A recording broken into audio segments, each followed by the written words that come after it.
Hello, ladies and gentlemen, and welcome to the season finale of season 13. We're going to be bringing a little bit of a special race for you guys tonight to shake things up rather than doing our normal 1 hour or our super sprint format that we've been doing.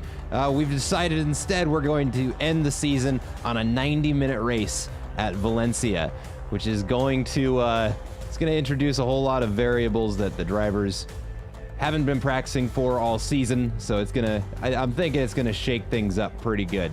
We're getting ready to start qualifying here soon, but I just wanted to cover off on a couple of things before we got started, because there are a couple very close battles getting ready to unfold.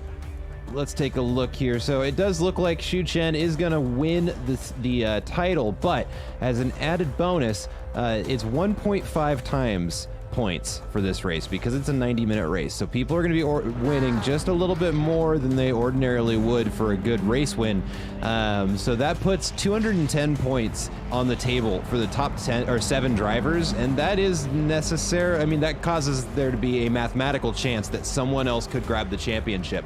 The AM split is also a very tight battle. Right now, Mathis LePage is leading, followed by Timothy Jabadal and Stephen Poe, and they're only separated by 7 points. So it's going to be a very, very close battle, and there's a lot on the line with it being the series finale. So with all of that said, as I'm sure you can hear, the AMs have started their qualifying session, so they're out there warming up their tires.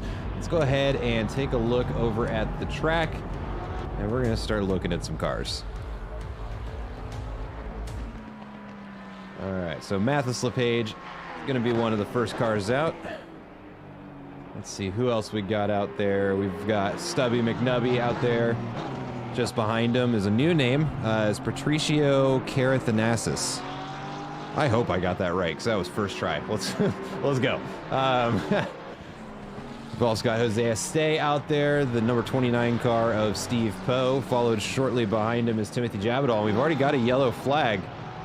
Looks like a car. Ooh, Stubby McNubby is off the track there, but looks like he is getting that going, just waiting for some traffic. Not looking to pick up a early quality violation. That'd be not great. But Mathis LePage going to be the first one to start a flying lap, and we will start to see what our AM pace is looking like. Why does this say he has a 4-minute lap? That can't be right.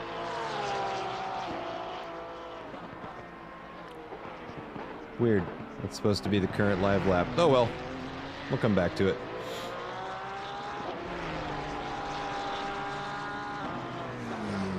So far, looks like Mathis LePage going to be posting an improvement so far. I mean, he's got the purple border, but that doesn't really mean all that much yet, but he's keeping things nice and clean. Got another Porsche not far behind him of Patricio. Carathanasis. Carathanasis. I'm going to have to say that one a couple times to make sure I keep getting it right. But out there on a charge, 1 second up on the outlap already. Jose Estee also looking in pretty good form here. Breaking up the line of Porsches with one of the new Ferraris. Unfortunately, I'm happy to say there's not any battles going on yet. It does seem like the drivers are being responsible and they've spaced themselves out for the quali session.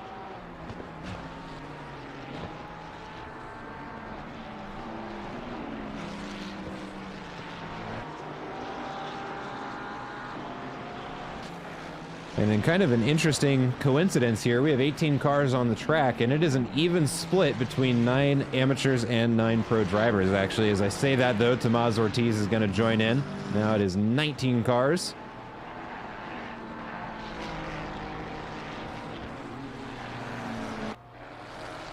In case anybody needed a refresher course, we do a split qualifying session here at Delta. That means that the AMs are out for the first 10 minutes of qualifying, and then that will be followed by the final 10 minutes of qualifying being done by the pro split. We're starting to have some times come across the line. That's weird that I didn't get the little pop-up there, but Mathis LePage going to snag first place with a 133.645. Patricio Carathanasis with a 133.672. Jose Estee with a 133.8. Currently with the purple border, 0.3 up on their last lap. Timothy Jabadal with a 134.325, and Steve Poe with a 134.535, followed by Nicholas Armillo and Stubby McNubby, who have both crossed the line with a 134.64 and a 135.78, respectively. Let's take a look over at Jose Este's lap. Currently sitting with a purple sector 2. Comparing that against Mathis LePage's lap there, we can see he's got him pretty much... Well, he's actually really not got him beat by much. That's a very close lap time there, but that purple sector 2 is answered by Mathis LePage with a purple sector 3, so it really just comes down to who's going to find more time in sector 1, and it looks like Jose has the most to find right now. As I say that, it looks like he falls off the pace a little bit, and Mathis LePage is starting to sneak into that purple border territory, but out of nowhere, Timothy Jabadal finds 8/10, and it's quickly bled away into 4/10. Thought he might have had it there. There's the next fastest lap from Mathis LePage, going to be a 133.542 as the new time to beat.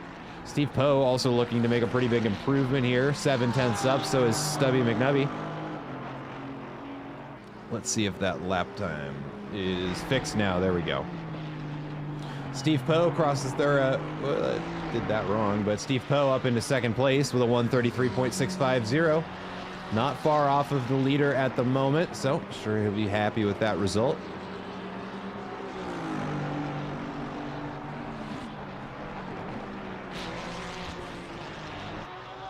Mathis LePage out there looking to snag fastest lap of the session. And just so you guys can see here, there are the personal best for each of the drivers so far. A lot of 133s. That's some really tight competition in the M split. That's what we like to see.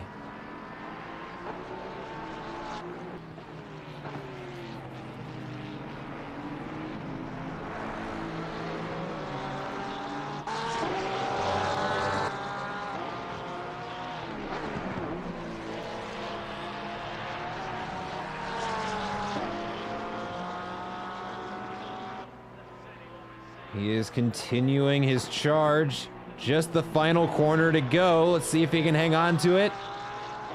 Ooh, he's losing a little bit of time on the exit, but that is still going to be a half second faster, and we almost have a 132 in the M split.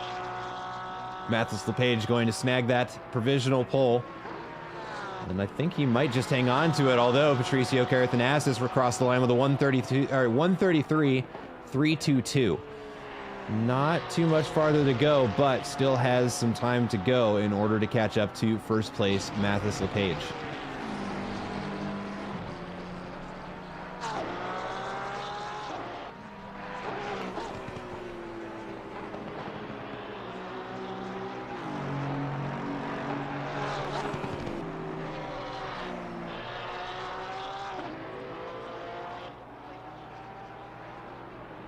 Just 2.5 minutes left in this qualifying session until the pros will be let out onto the field. Jose Este trying to use his time as best he can. Right now, half second up as he enters sector 3 of this track. And that 4/10 is going to be enough for, well, 3/10 now, several positions. Timothy Jabadal only a 10th ahead of him, and Steve Poe only a 10th ahead of that. Even this 2/10 is going to be worth a couple positions, but Steve Poe right now was up a half second, now sitting around 0.3. Jose Este finds a lot of speed there. It might have overcooked it. I think he did. Still a little bit of lap left for an improvement as Patricio Carathanassis crosses into that purple border territory. Half second up on his previous best lap, and that will be fast enough for a 129 or a 132, excuse me. And there it is, 132.805 is the new time to beat.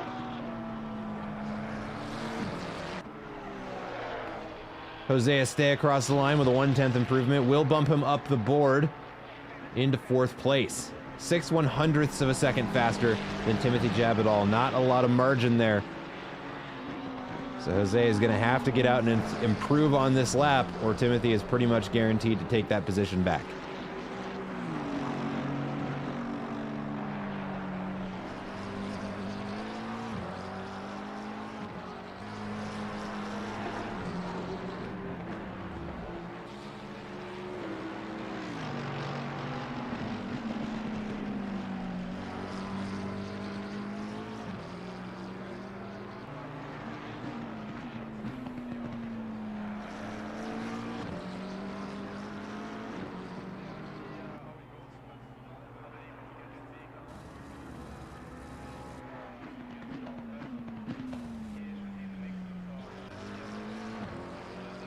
And 30 seconds remaining until the pros are given the green light.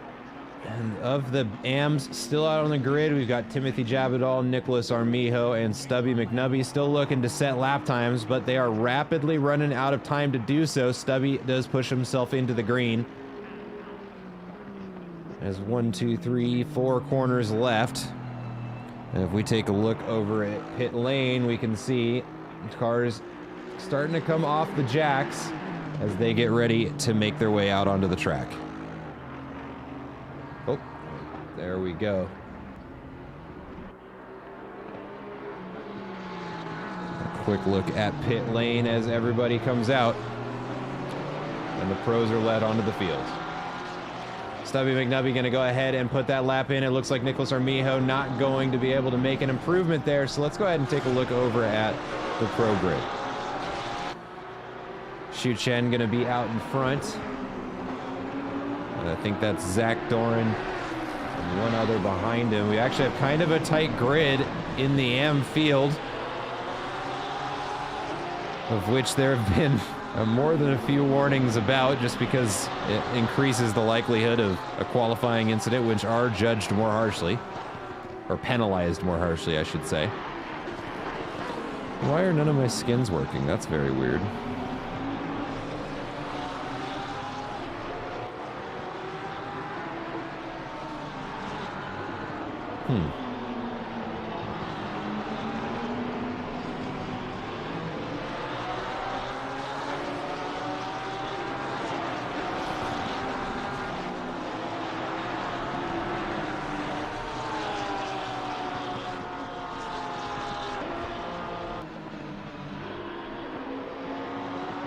There we go. The driver's queuing up in the final corner there. It looks like Xu Chen going to get a good run down the straight. And the number 410 car of Andrew Sear actually going to be the first one out of the pits and the first pro driver on his hot lap. Let's go ahead and throw the car numbers up there just so we can have a reminder of where everybody stacked in. Looks like we have a late joiner. Ryan Garrity has gotten his car into the pits.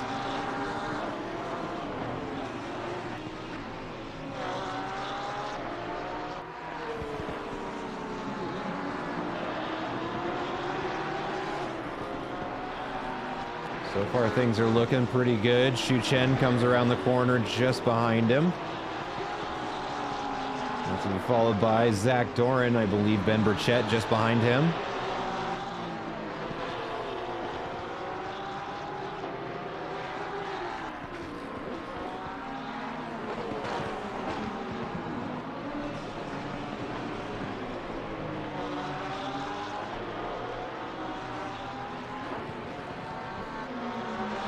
Like all the pro drivers not wasting any time to start getting some green splits on the leaderboard. Everybody is pretty much 2 seconds up on their out lap.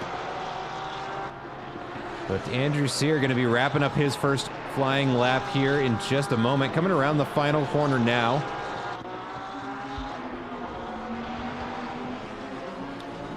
Looking good so far. And he will cross the line. That's going to be a 1:33.045, which is good enough for third place. Zach Doran in with the new fastest lap of the session. Going to be a 1:32.350. And let's see here. Any other pros going to sneak in? Luis Velez with a 1:33.402.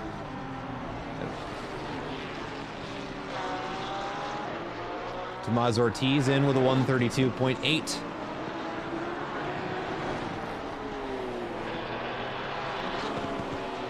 And Zach Doran right back out there with the purple split. Look at that. Purple Sector 1 and Sector 2.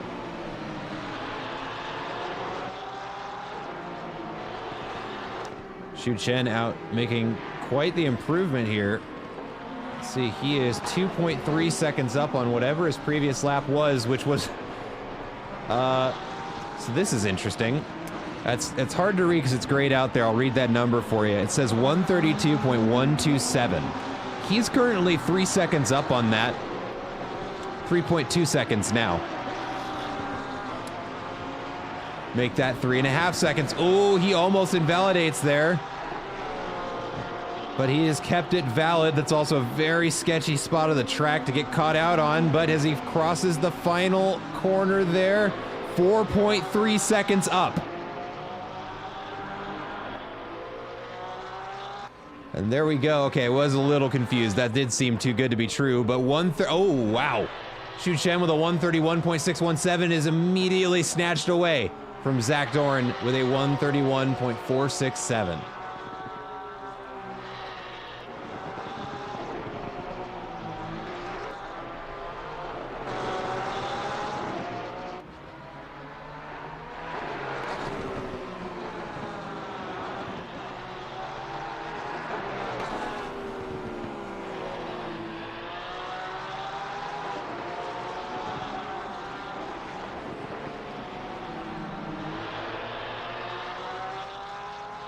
Andrew Sear, 0.3 up. Ben Burchett actually up 1.2 seconds now.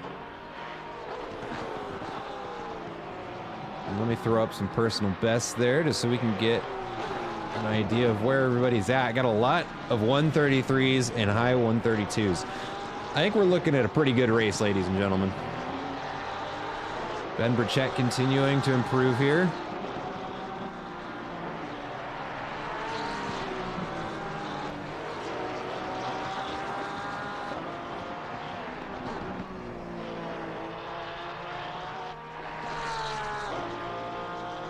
You see just how much the suspension of that car is having to work getting over those bumps.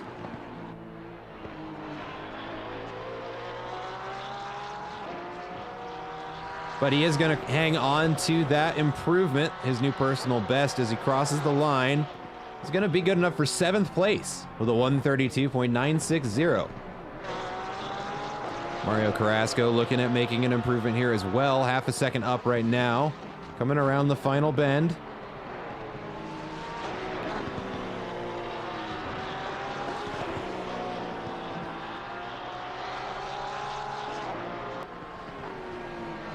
And across the line with a 133.19, which will put him up into the top 10.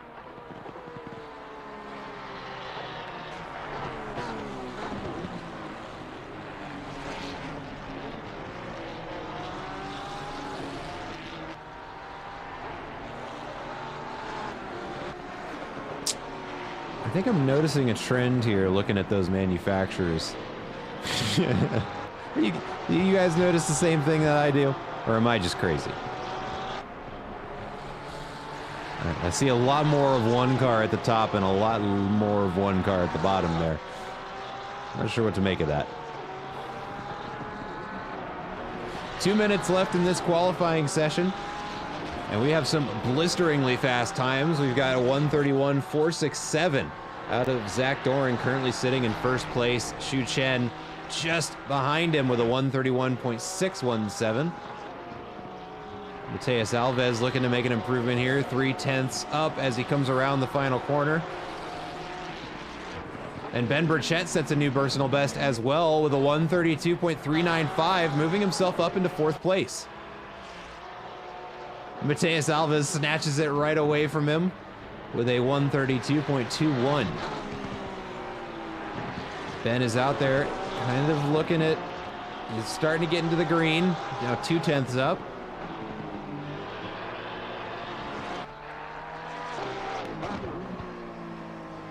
If he's able to improve by more than 0.2, he's looking at qualifying in 3rd place and will be starting on the podium. A lot riding on this. I'm sure he's aware of the pressure. He's still in the green. There's that 0.3 threshold we're wanting to see. But looks like it was not meant to be. Still has 3 corners left to go. Let's see if he can squeeze out just a little bit more time.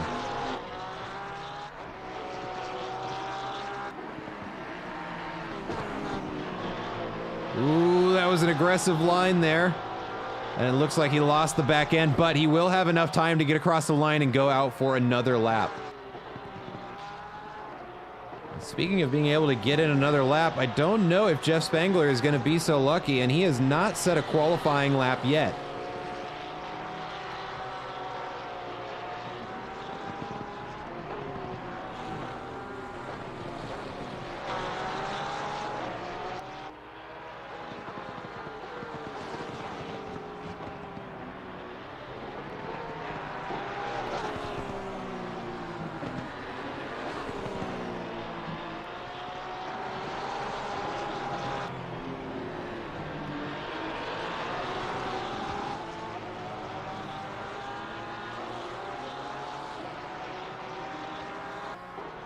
And that is it. That is the qualifying session over.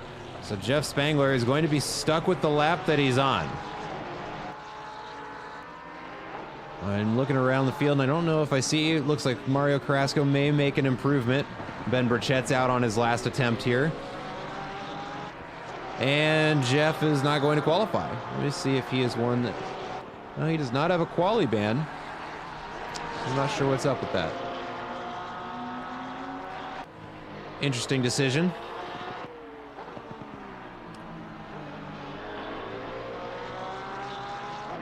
Mario Carrasco looking to make about a 4/10 improvement. He's got his eyes on a half second if he can just find a bit more time through this latter section of the track.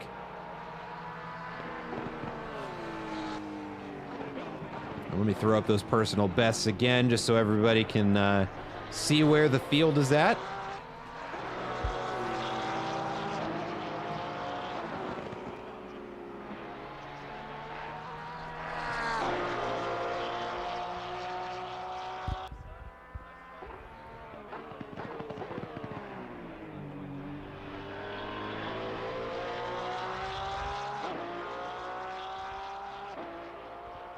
Looks like he will hang on to that improvement and sets a personal best. It's going to be a 132.752, and that is good enough for 8th place, putting him up in the top 10. And that is going to be our qualifying session over, and here was the surprise I was waiting to tell you guys about. It is going to be a rainy race. Didn't know that it was going to start right off the bat like it has. It's supposed to be a 50% chance, but nope, we are greeted with a very rainy day here at Valencia. All right. Again, I don't know what happened with the livery, so I apologize to all of the drivers. But let's go ahead and take a look at our starting grid here. Man, look at how wet it is out there. We can see the puddles on the track. But over here in front, in first place, going to be Zach Dorn qualifying in first place. Xu Chen in P2. Tomás Ortiz qualifying in P3. Mateus Alves in P4. Luis Velez in P5. Ben Burchett in P6. Andrew Sear in P7. And hold on one second. I'm going to change some things around so we can see the Pro-Am splits. There we go. Andrew Sear in P7, Mario Carrasco in P8, and then Patricio Carathanassis qualifying in P1 in the AM split, followed by Mathis LePage in P10, Timothy Jabadal in P11, Steve Poe in P12, Jose Estee in P13, Nicholas Armijo in P14, Stubby McNubby in P15, Rob Jacques in P16, James Morris is back in P17, followed by Juan Paredo in P18, Ryan Garrity in P19, Jeff Spangler in 20th, and Matthias Martinez in P21. But, yep, so it is, it's raining. It is full wet. It is full wet, and the forecast says that it will be diminishing rain, but still medium rain for at least the next 30 minutes. So that is going to add all sorts of variables into the equation for these drivers. Not only were they going to have to contend with increased tire wear, just with the format of the race being different, now they're going to have to balance that with, I'm sure, what are going to be some changing road conditions. And that is going to make this a very, very challenging drive for everybody out there on the track today. And, you know, the drivers were warned that there was a good likelihood that there was going to be rain. So now is when we find out if any of them actually practiced in the wet. And that difference will be made apparent very quickly.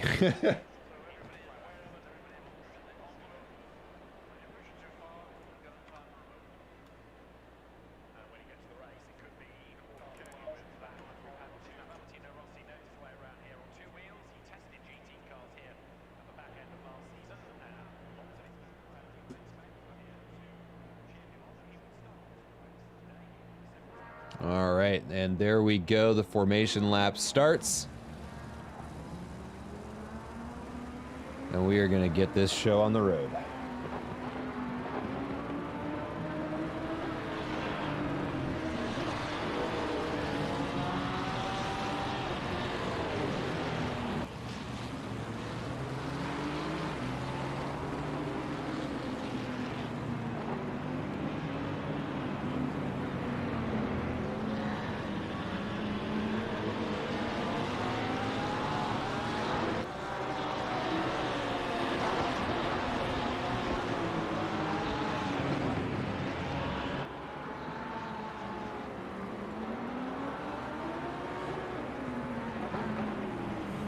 Oh, looks like Zach Doran already having a little bit of trouble maintaining traction.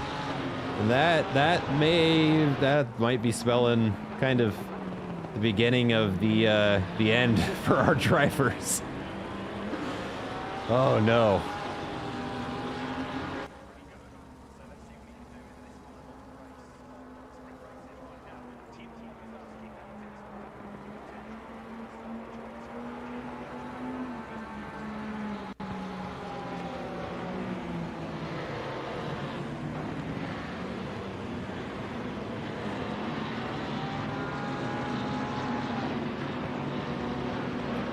See Patricio Carathanassis qualifying in P8. The new name, and he's going to be starting at the front of the AM grid, which could be a problem for Mathis LePage. He needs those points to stay out in front of the battle for the lead, which again is only separated by 7 points. Very important that he finishes well here.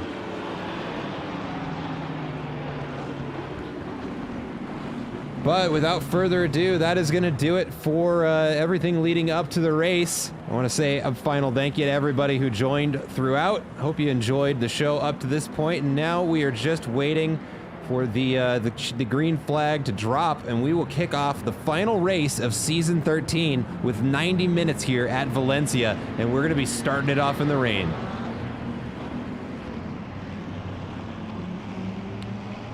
Zach Doran going to be leading this one off. I know it says he's in third. That's not accurate, but he's going to be starting in P1. So as soon as those lights drop, he will be leading the charge down into turn 1. There is the green light. We are officially racing, ladies and gentlemen. We've already got some people looking around throughout the grid. Got the Ferrari out wide, but it is going to be a 2-car battle down into turn 1. It's going to be Xu Chen, Zach Doran, and followed by, I believe that is Tomás Ortiz. Looks like everybody's already sorted out into a single file line, which is good. But there is no visibility on the track. You can see on the other camera that these drivers are essentially driving in the fog. Zach Doran getting a little bit loose there, and it looks like Tomás Ortiz is going to have a look up the inside. Not being able to find a way through there, so he's going to continue to charge away. Looking at the back of the grid, things are still looking relatively civil. Got a couple people moving around, maybe a little bumping. I don't see any big yellow flags yet. But uncharacteristically, it looks like we've actually sorted out in a single file very quickly. The majority of the drivers, I'm sure, thinking about the longevity of the race, not necessarily trying to win it in the first couple of laps. And as I say that, we see a big move by James Morris up the inside there on Steve Poe and nets himself a position. And I just saw Tomás Ortiz falling down a couple of positions. Ooh, and it looks like he may have had made contact with someone because that front bumper is scuffed up just a little bit. Andrew Sear makes up a position on Xu Chen there. Xu Chen dropping back quite a bit.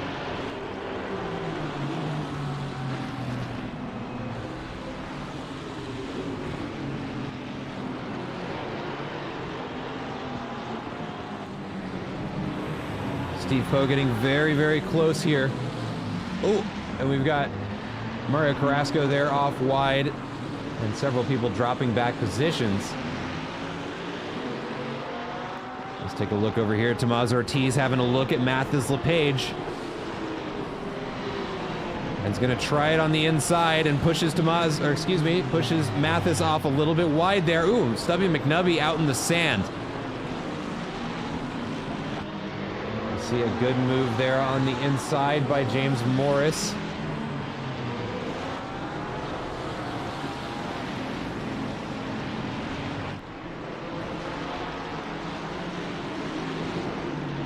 Oh, and Patricio Carathanassis has fallen way, way, way back. He started in, I believe, P8 and is now sitting in P20. Not sure what happened there. Jeff Spangler starting to apply a bit of pressure to teammate James Morris. Or no, excuse me, I'm mixing those two up.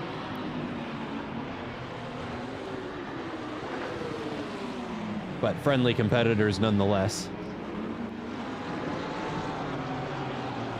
You can see still quite a few pretty tight battles going on throughout the grid.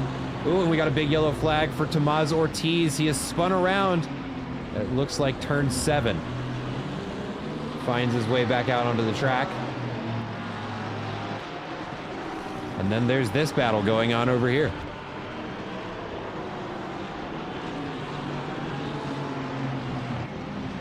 Big move there by Steve Poe on the inside. Is able to get his nose out in front of Mathis LePage for a position. That was a send and a half, but he somehow found the gap and made it stick.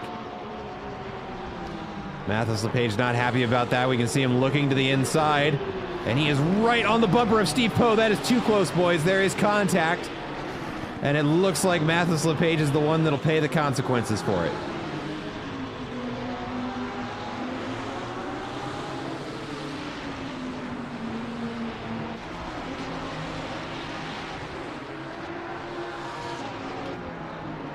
Got another tight battle still going on here between Steve Poe and James Morris. As a matter of fact, I would love to see what it looks like on board once these two cars get close to one another again, because I am sure visibility has got to be poor.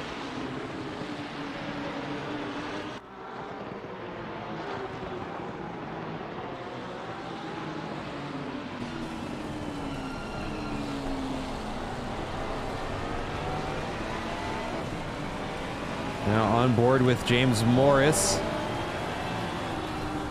Yeah, and you can't even see the brake lights of the Ferrari in front. I mean, sure, it's the big red car right in front of you, and we can see off to the side there, Luis Velez in the runoff, but just the amount of spray that there is on that window, and if he's driving in VR, he is actually blind right now.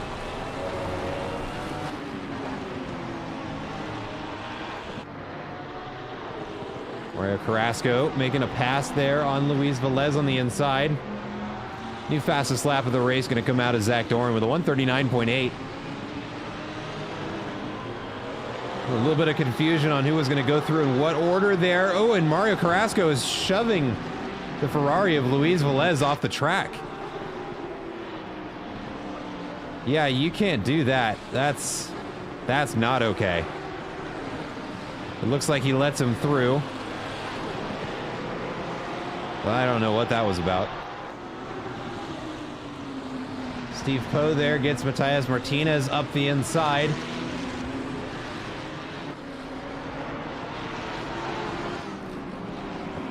Xu Chen starting to catch up to the back of Andrew Sear, who is not far behind Mateus Alves. Something I gotta note, Zach Doran is running away with first place to be sure, but Ben Burchett has a healthy gap to Mateus Alves behind and is sitting pretty comfortably up in second place. And this is what I was talking about. We're gonna find out real quick who's done practice in the wet. So either he actually has, or he's in a rhythm right now. But right now, he has got to do nothing other than focus on his own lap, and Mateus Alves has got to do all the defense for him. Let's take a look back at Stubby McNubby. Oh no! Okay, you can't say that was commentator's curse because he was already spinning before the camera changed. But there we go, Stubby McNubby having a little spin.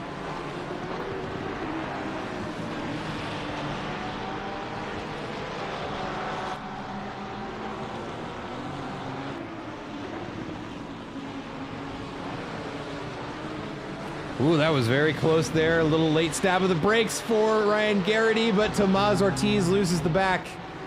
And now he is going to begin the painful process of waiting for traffic to clear up. Actually, it looks like he was a little lucky there, just two cars. And now has a little bit of work ahead to get back up to where he was.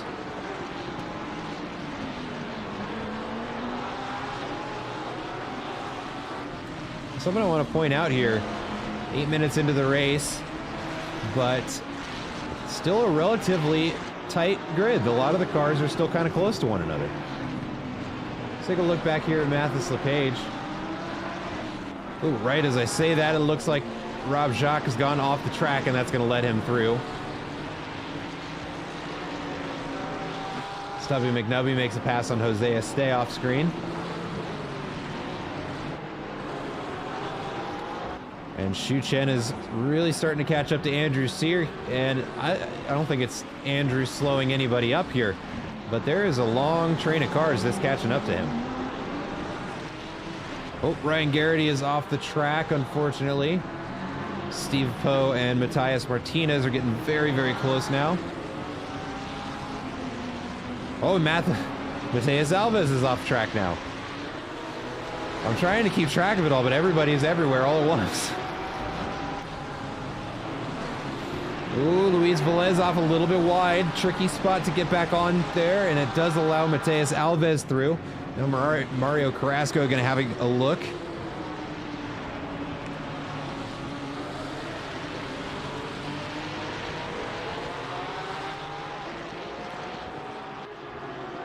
And look at this lineup of cars coming down the front straight. That is pretty much everybody there still on the same lap. Tomás Ortiz might be looking to make a move here. Oh no, he's a little farther back than it looked. Oh, but he tries the inside line. No, I saw it coming from a mile away. Both drivers struggling to get back on the power, and I'm sorry, Tomás, that is not your position to take. Interesting.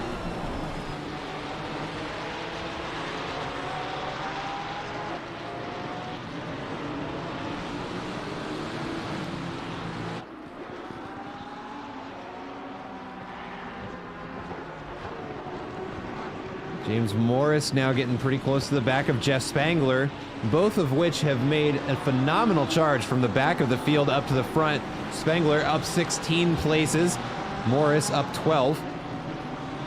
Andrew Sears starting to catch up to them now.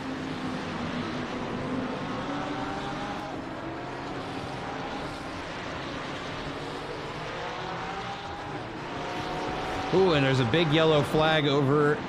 Yeah, it looks like Rob Jacques has spun around. And he's going to go ahead and get that ship righted. Patricio Carathanassis here looking to make a move on Nicholas Armillo. Starting to make his way back up the grid.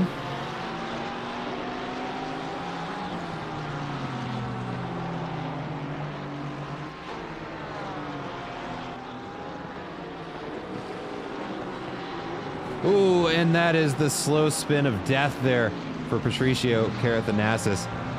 Unfortunately, the Porsche has killed its driver once again.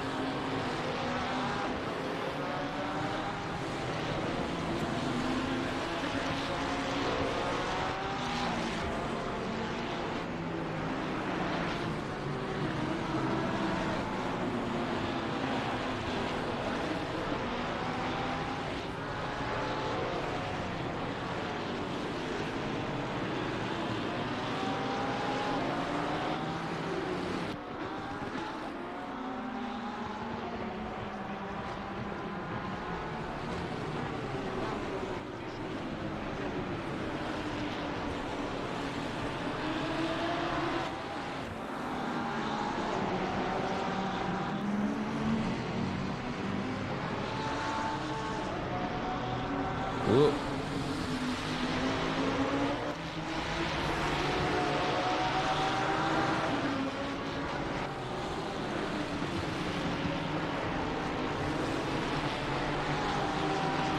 Zach Doran continuing to find more pace. That is now back-to-back personal best laps. And he is fastest by a long ways. Over a second.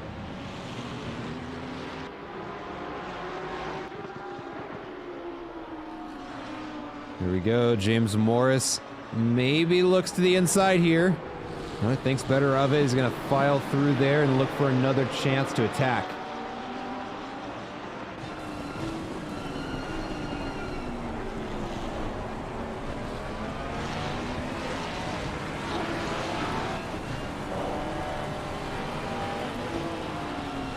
Ooh, Andrew Sears got some company, though, in the form of Matthias Martinez. Let's go ahead and get back over here. And watch that gap get from kind of large to very small very quickly there. That's a dangerous spot to be. It can really get caught out on that, on the curbing there. Ooh, and a big collision there for Steve Poe into the side of Mario Carrasco. Not sure what happened there, but he got very much bumper card off the other one. Unfortunate spin for him. He's been having a good race.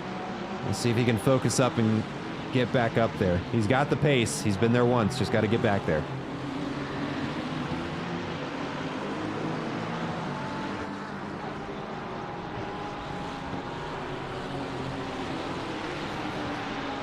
And another fastest lap from Zach Doran.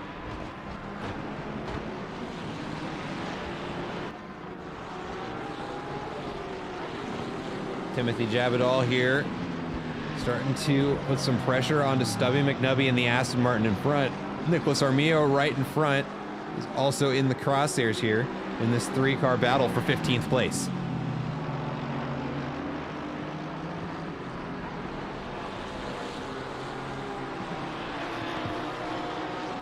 Ooh, Stubby McNubby has a good line up the inside there. And it looks like he might make it stick. Timothy Jabadal gets on the power and it throws the car out wide into the rear bumper of Nicholas Armillo. Fortunately, they don't make contact, but now it is a two-car charge down the front straight, and Stubby McNubby could not be happier to have gotten in front of it when he did. We go too wide around turn one, and that's how you're supposed to do that, ladies and gentlemen.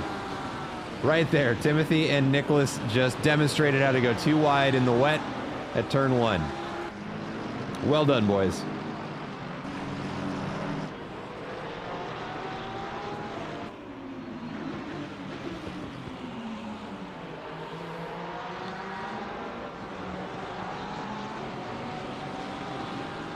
Let's go ahead and take a look at the position gain, just because rain tends to mix things up quite a bit, and that it has.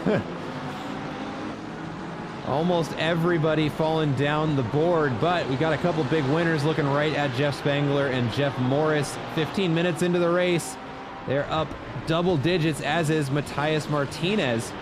But what is really got to be highlighted is the drive that Ben Burchett is having. He's basically got himself up into second place early on in the race, and he is more or less stuck there since, with a 10.2 second gap to work with here.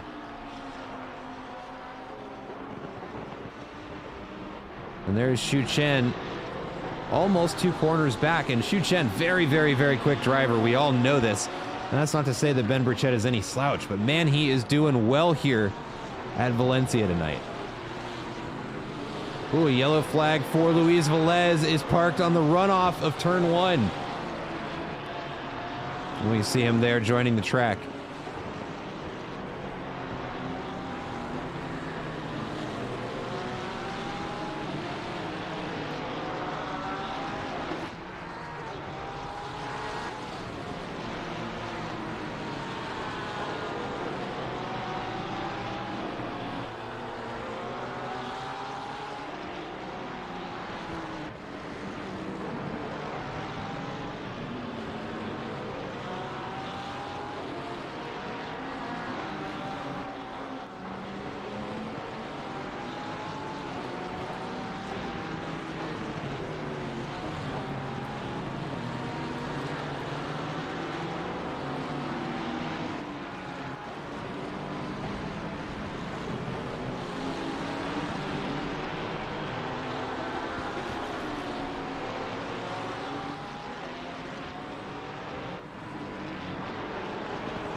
Go ahead and check in with some of our front runners here. Jeff Spangler still holding off James Morris. Andrew Sear is actually starting to close in on them quite a bit here.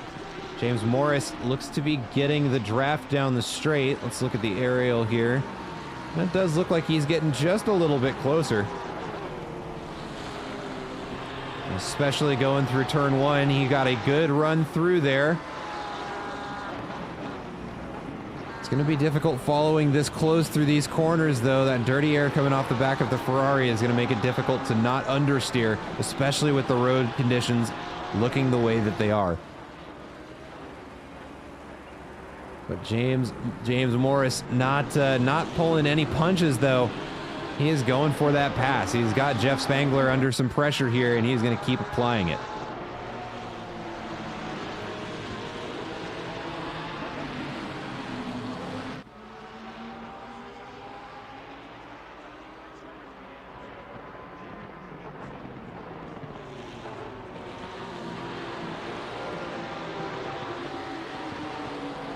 Although the way they seem to be, I don't know. They may just be, James might be hanging out where he's at and kind of just sitting in the pocket and letting Jeff wear out his tires. As you may recall, I mentioned at the start of the stream, it's a 90-minute race, and there is a mandatory pit, so I'm just put that back on the screen. So he could be trying to play the tire life game. But let me take a look at the weather. It doesn't look like it's raining any less than when the race started. Ooh, and a big move there. He tries to get around him on the outside, almost causes contact.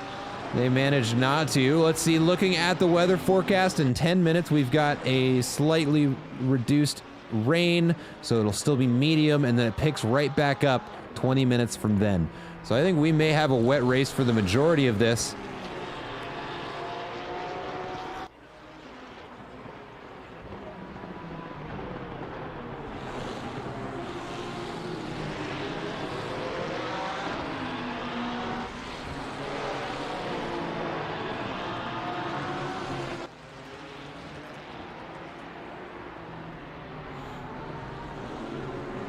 Rob Jacques is into the pits, which seems a little early. Let's see here. Oh, it might be a disconnect, because I'm clicking on his name and it's not letting me see his car. Yep, and that is going to be a retirement there for Rob Jacques. That's going to be his race here at Valencia over.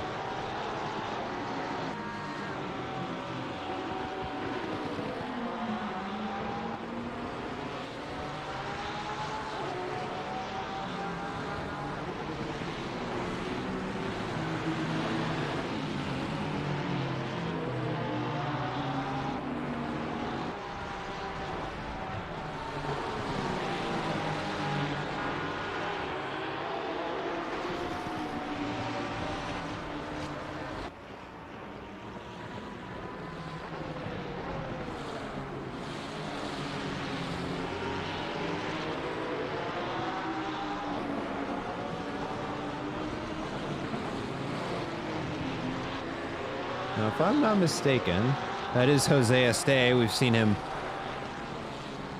kind of popping up in the middle of a couple different battles. Looks like he may just be struggling with his wet pace there. He's maybe just hasn't had enough practice, but I got to give him props. I haven't seen him in any accidents, and he's still out there running the race to earn his points. That is what you love to see. That's what it takes to be a racing car driver. But Tomás Ortiz really applying some pressure to Mario Carrasco, as we can see him sliding around that corner, trying to get some power down to make the move happen.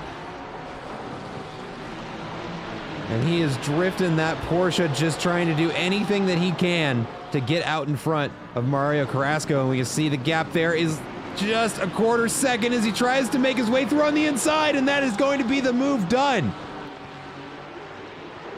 And he just was so patient, waiting for the car to grip back up, and got the power down at exactly the right time, and was just able to squeak his way right through there. Love to see it. It was a great move.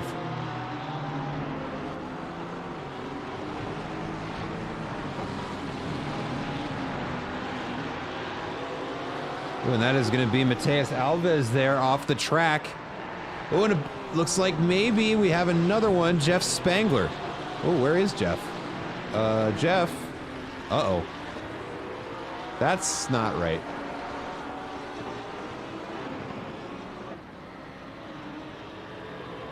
Oh, and there's contact between Mario Carrasco and Mateus Alves as he just pushes his way through.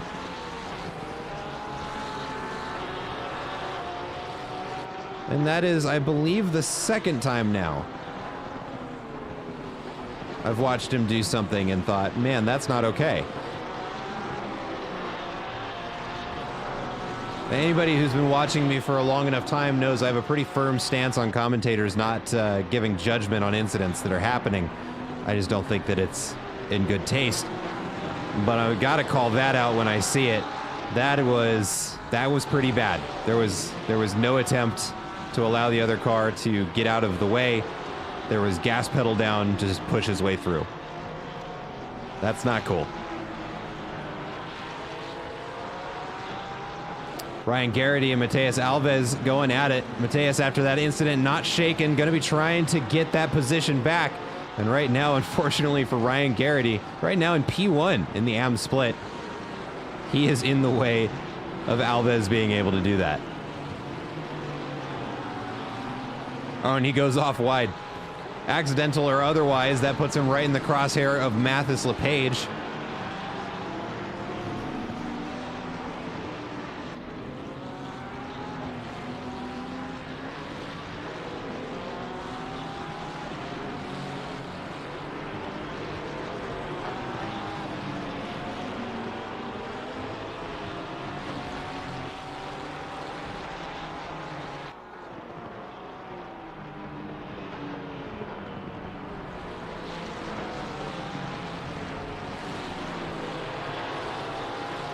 Glad to see we have consensus in chat.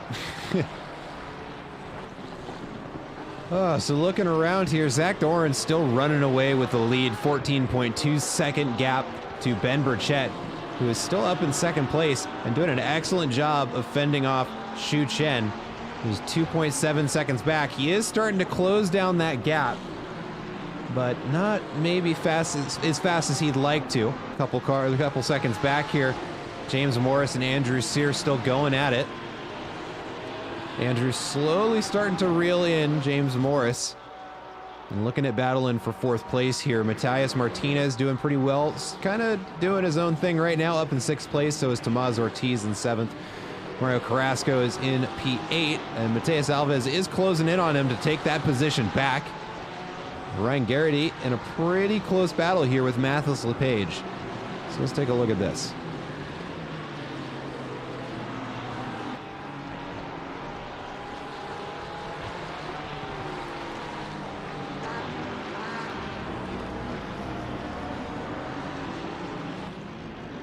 Ooh, and we've got a yellow flag on Xu Chen. Oh, he's spun around by the pit entry. Oh, that's not where you want to find yourself spun around. It seems as though he was able to rely on that huge gap he had to the next car and doesn't lose a position. But now, he will have worn out his tires and he's lost his padding. And he still has his blinker on. Never done that before myself, not even one time, ever. Now look at that, a long train of cars that are all still on the same lap, 30 minutes into this race. Mathis LePage going to be looking to try and make a move here on Ryan Garrity. He's been trying to set it up for a while now.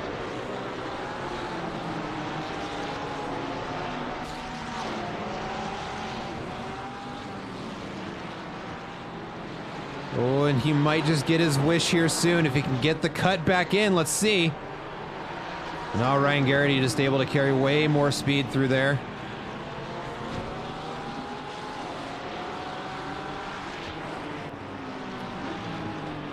But he's keeping that gap close.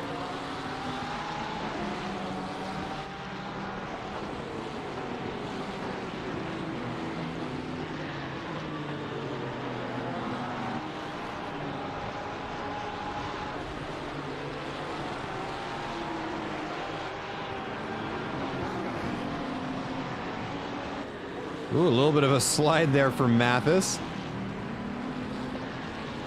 And that is something I've been seeing a lot of the Porsches struggling with. They are really having trouble keeping that rear end planted.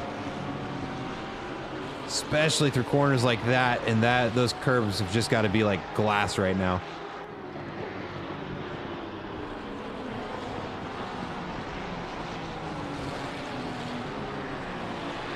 Oh, and Ryan Garrity off wide opens the door for both Mathis LePage and Steve Poe to sneak their way through on the front straight.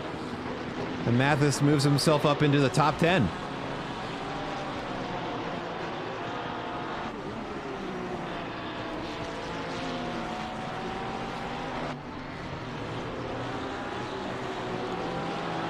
Let's take a look over here at Tomás Ortiz.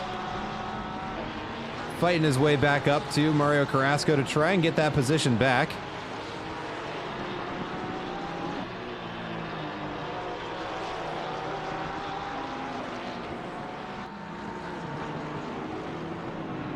Or excuse me, that was Mateus Alves, but Tomás Ortiz now looking to have a run at Mario.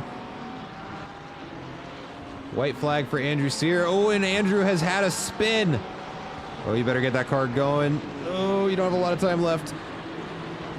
You might still be able to join back. No, and the rest of the traffic shows up. So he will be spat out there behind Mateus Alves in 9th place.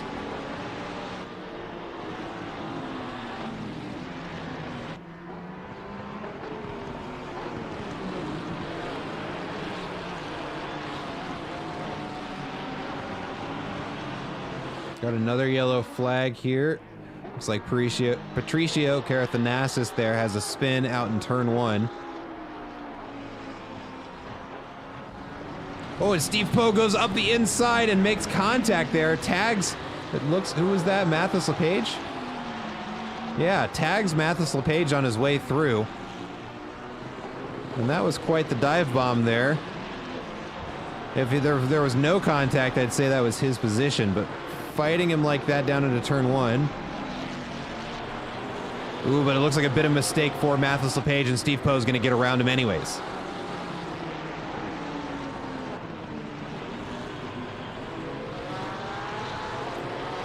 And I'll go ahead and say I'm honestly not against the dive bomb at that corner. That's fine.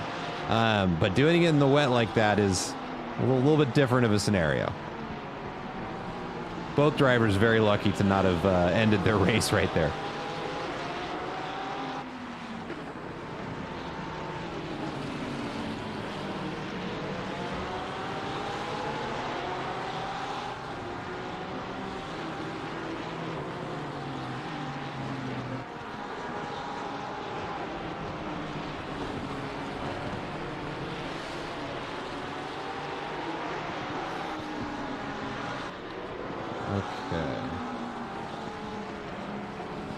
Yep, I see him messaging me in chat. I just looked at my DMs. Ladies and gentlemen, joining me here in the commentators booth, it's going to be Jeff Spangler. Jeff, what happened out there? Oh, the old internet hiccup strikes again. The mechanical failure of sim racing. Yeah. I guess you could, well, one of them. So, yeah, unfortunately, I going into turn 1, just, yeah. Everybody just winked out of existence, and that was that. Dang. Well, unfortunate. You and James were having a good battle there for a while. Yeah. Tricky track in the wet. You know, curbing in this game is pretty unforgiving. There's lots of it here. Slick tarmac and turf and all that stuff. So, yeah, I finally figured out that I should probably like stay off the curbs, and that was gave me a little bit of pace there right before I disconnected. But yeah, it's kind of a yo-yoing battle, and I think there's, I don't know what you've seen, but it's... Oh. You there, Jeff? I think his internet gremlin may have just come back.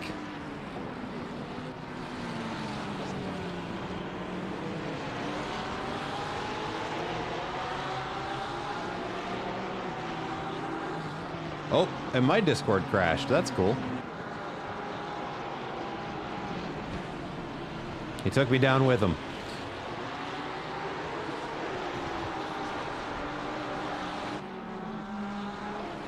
Luis Velez struggling to try and get around Andrew Sear. We can see that Ferrari getting a little bit unsettled there as he was trying to get around him.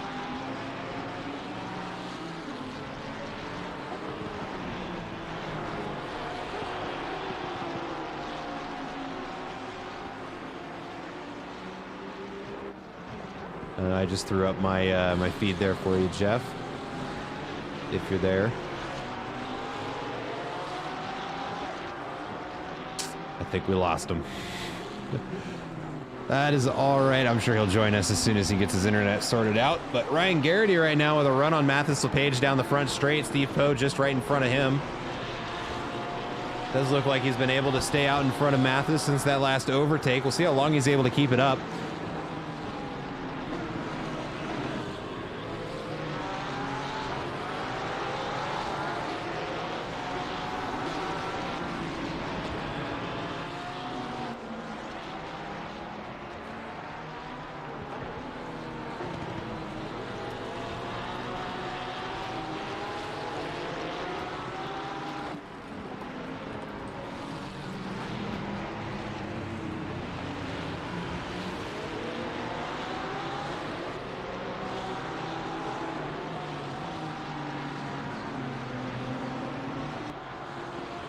I'm sorry, I was distracted there for a moment.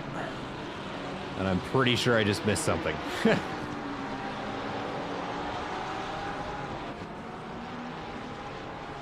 Oh, and I clicked away from a big spin there. Ooh, and a drive-through for track limits to the number 47 car of Matthias Martinez. But a big spin there for Ryan Garrity.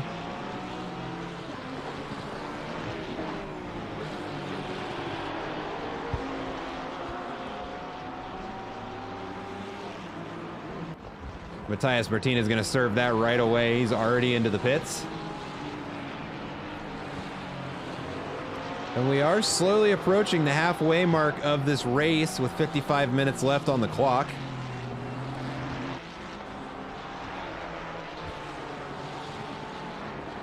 Yep, Matthias, we can see him there taking his drive-through penalty. Unfortunate to have to serve kind of a second pit stop, but that's what happens.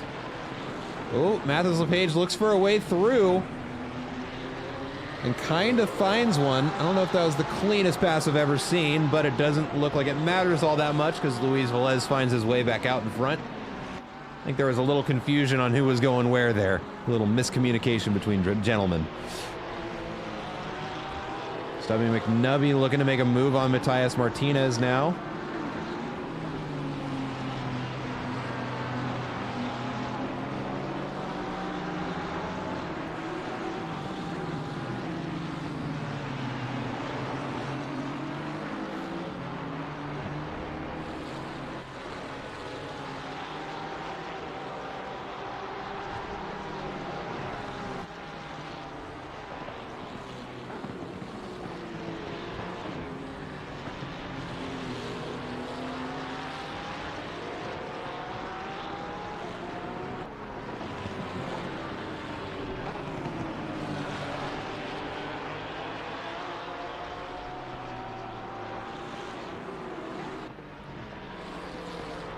And Tomás Ortiz going to be the first one to snag the crown away from Zach Doran with the new fastest lap of the session at 1:38.627.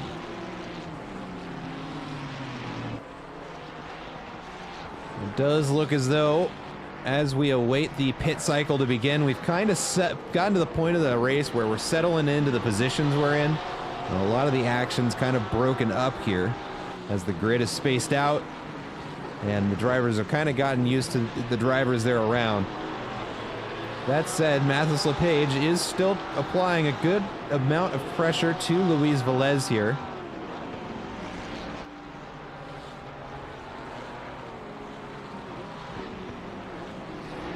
And right now that Ferrari is all that stands in the way of Matheus LePage being in the top 10. So plenty of incentive to keep applying the pressure.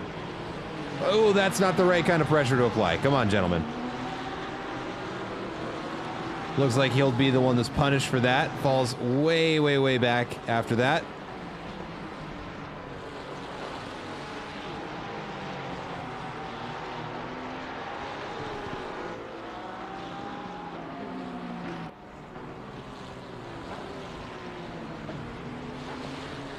Ryan Garrity starting to make his way back up to the bumper of Matheus LePage.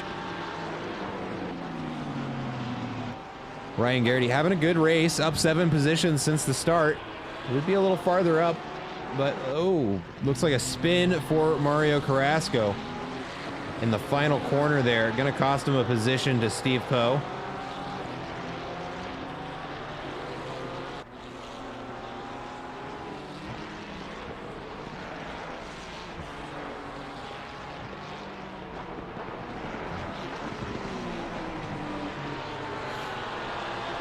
Looks like they're... Oh, no, what just happened there? What? I saw a car off the track and he was spinning around and then he hit Andrew Sear. I don't know what just happened there, but Ryan Garrity is going to have a move on Andrew Sear now.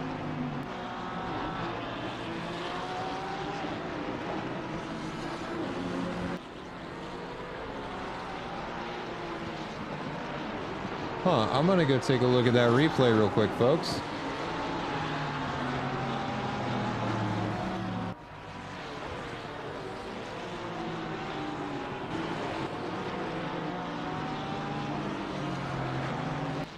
All right, here's that replay for us. So Andrew Sear coming around turn 1. And that car is just way off, not trying to control the spin, lets themselves back out on the track, and Andrew gets collected. That is rough.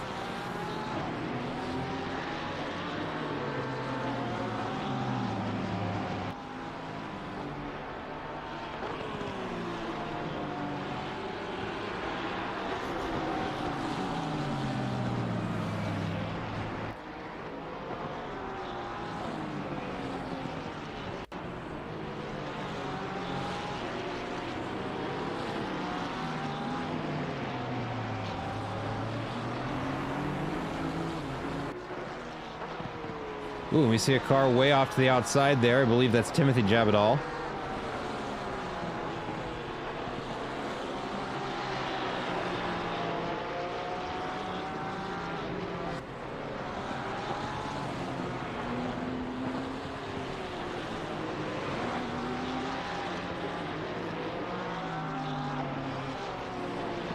And I'm starting to wonder when the drivers are going to begin their pit stops. We're at the halfway mark in 5 minutes.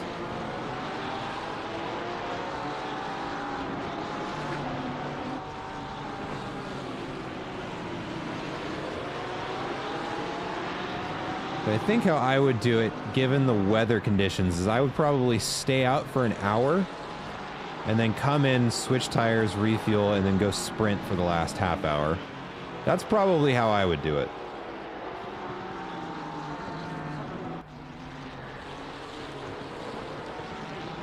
Gets me as late into the race as I really can get.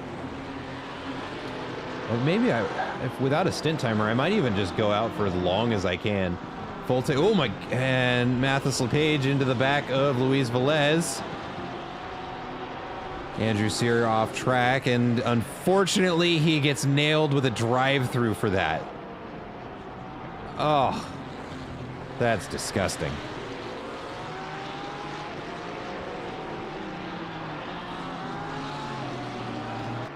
Anyways, what was I saying? Yeah, the strategy I would go for, I would very likely, if full tank, and go out for as long as I can on whatever I needed to, especially given that it's a wet race, so that I can stay out as long as I can to see what happens with the weather. That's probably how I would play it. And speaking of the weather, let's go ahead and take a look there. And unfortunately for Luis Velez, gets a little bit loose on that curbing. Jeff wasn't here for long, but he did tell us that curbing out there is about as slippery as you can imagine it would be. Looking at the weather, an increased rain in 10 minutes. This water isn't going anywhere.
There's our race leader, Zach Doran here, getting ready to lap Andrew Sear, it looks like. And the number 6 car is going to pick up a drive-through penalty. That's going to be Juan Paredo.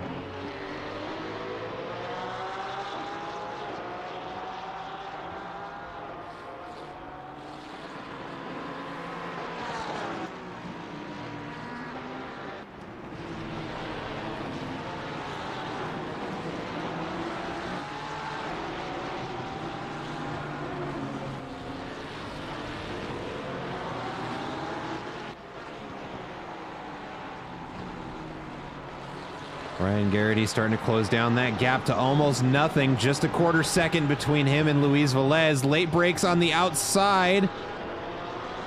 And he's overcooked it, and unfortunately he's going to have to fight his way back up to where he was.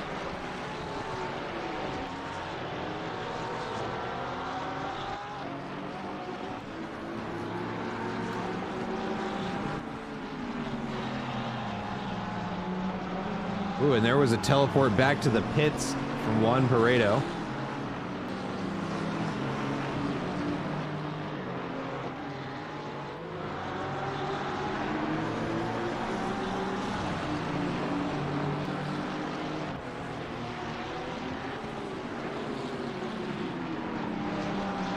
Mathis LePage, I believe, is going to be the first one into the pits. And so at the 45-minute mark, right there, smack dab in the middle, he's going to be the first one to start the pit cycle.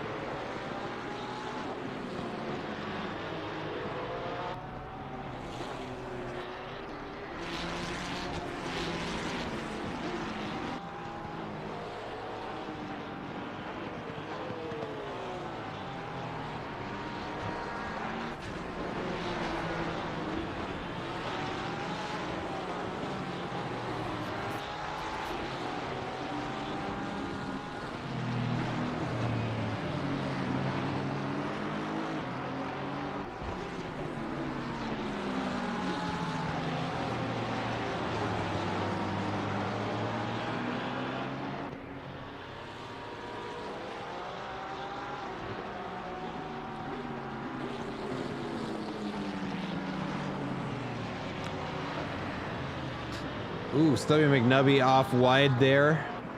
And Timothy Jabadal is breathing down the neck of Matthias Martinez just in front of him.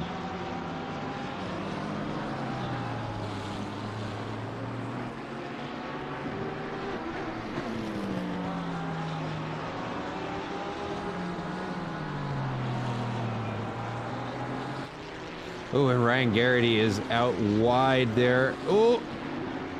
In the second to final corner, there go Timothy Jabadal and Matthias Martinez through. And Ryan Garrity has unfortunately found himself back in 12th place again. Timothy Jabadal into the pits. As is Luis Velez. Actually, quite a few drivers now coming in.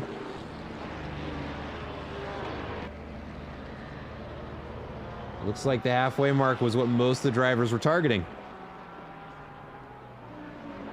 Some from the Pro split, some from the M split.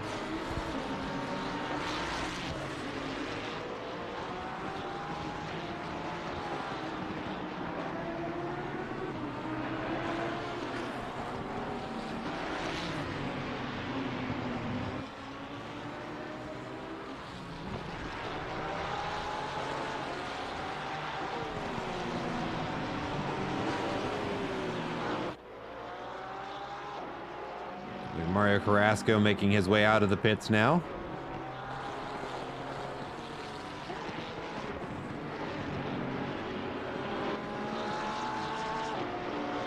And comes out just in front of Mathis LePage. James Morris into the pits. And right behind him is Patricio Carathanassis.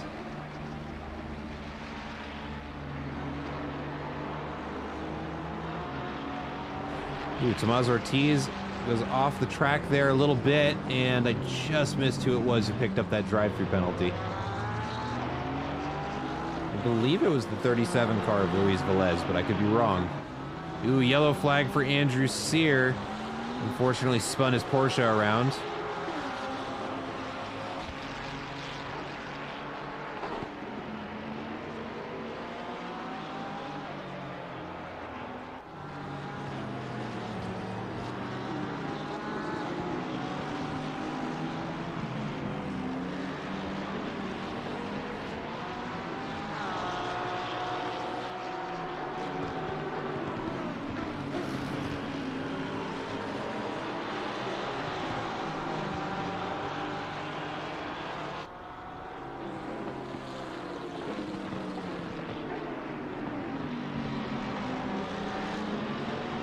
Ooh, yellow flag here for Matias Martinez. Looks like he has found his way back out onto the track, though. Maybe he just took a little bit too much of that curbing on the outside, and the car just got spun around.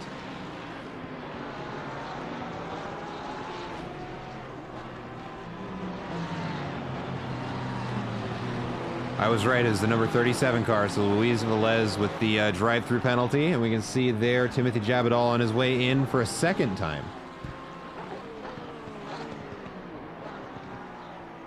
Shu Chen has made his way into the pits, as does Steve Poe.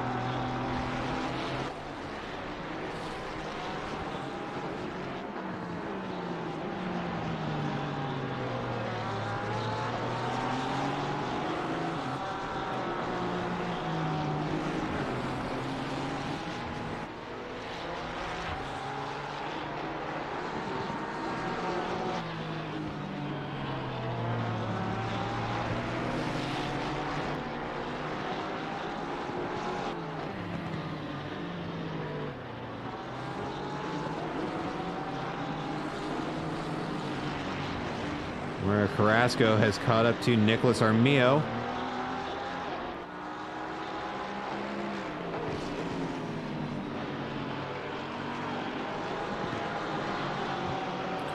And a stop and go 30 to the 531 car, Timothy Jabadal, for speeding in pit lane.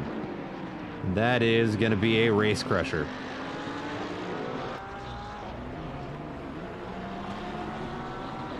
Why were those two yellow flagged out there together?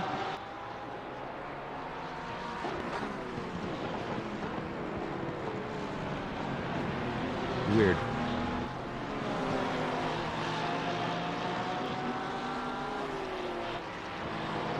Ninja Series is just having a hard time trying to get this race pieced back together. And Mario Carrasco may have just gotten his way through Nicholas Armillo. Tomás Ortiz into the pits.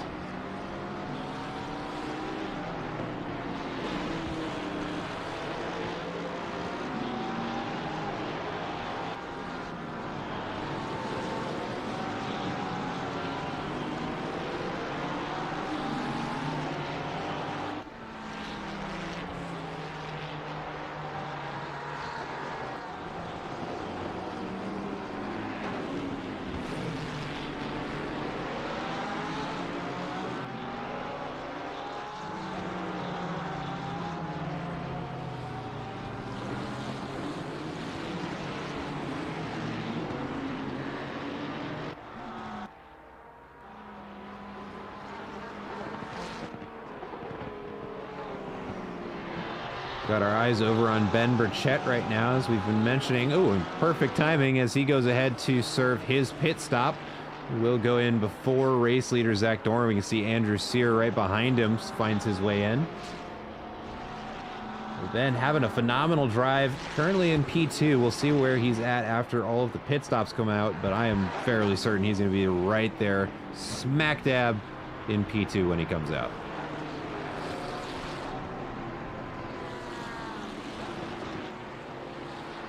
Yellow flag for Jose Este.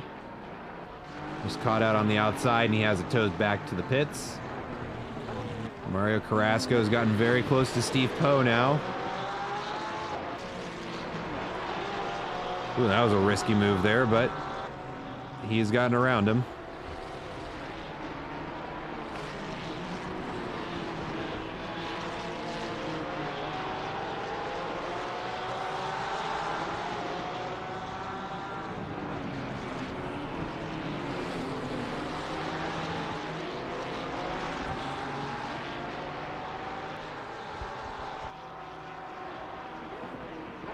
Ben Burchett's out of the pits. Looks like Mateus Alves does get out around him. But as soon as that pit stop served for Mateus Alves, he's right back up there in second. A stop and go 30 is cleared.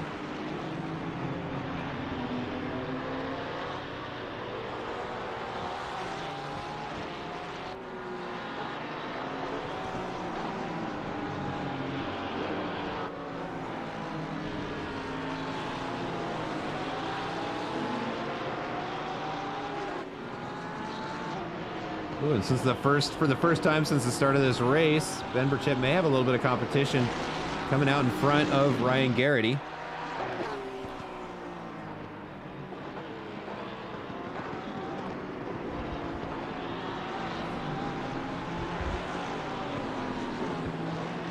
Steve Poe is back into the pits.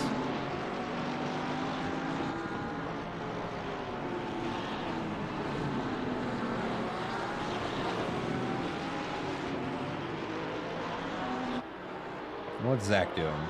Zach Doran's out there doing his own thing still.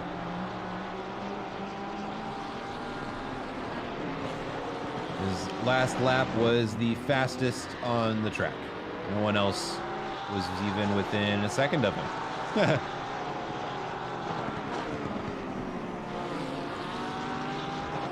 4 cars remaining to serve that mandatory pit stop as we approach the final 30 minutes of this race. Zach Doran, Mateus Alves, Ryan Garrity, and Matthias Martinez. Zach is staying out.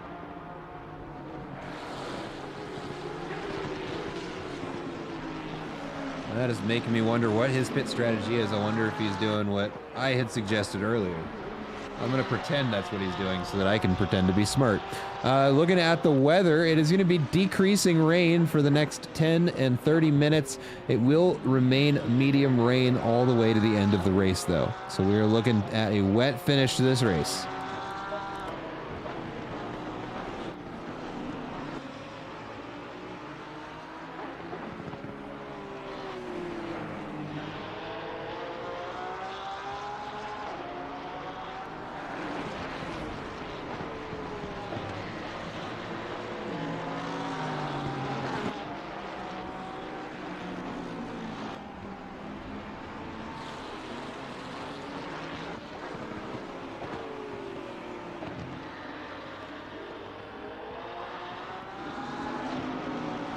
Shu Chen is caught up to Matthias Martinez, who still has yet to serve his mandatory pit stop.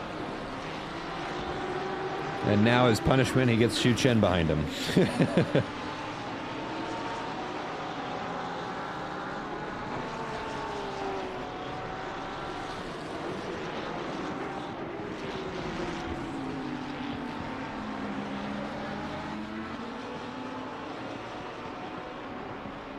Ryan Garrity going to go ahead and pit, as does Mateus Alves, which just leaves Matthias Martinez and Zach Doran to serve their pit stops.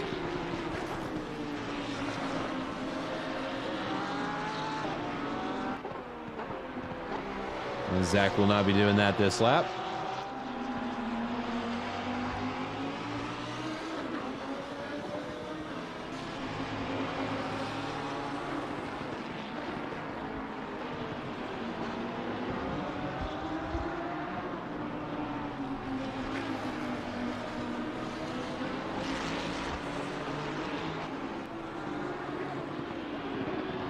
Ooh, a little bit of contact there between Shu Chen and Matthias Martinez.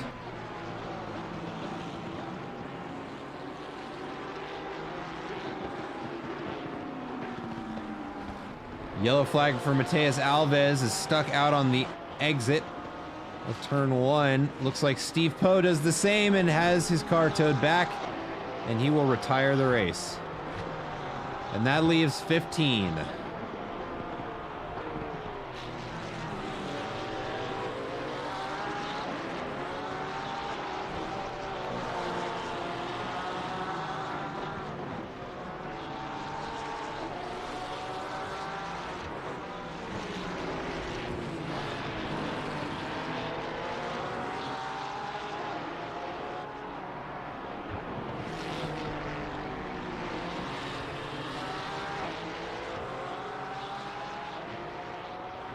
That was Patricio Carathanassis there making the pass.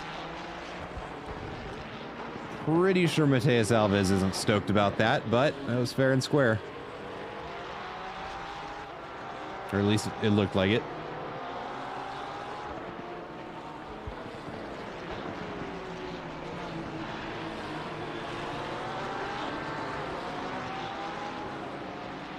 As for battles for position, isn't that much going on at the moment. With Zach Doran and Matthias Martinez still having pit stops to serve, that might shake things up a little bit.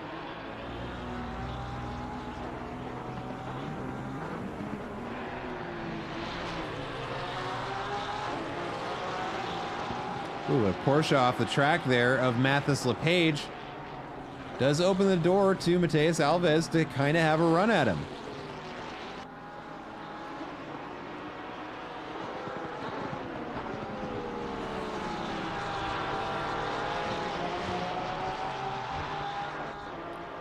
And now this is where you do not want to be Patricio Carathanassis here. You've got now a battle for position, and you are a blue flag car, and you're in last place. I'd be out of the way of this as soon as I could be.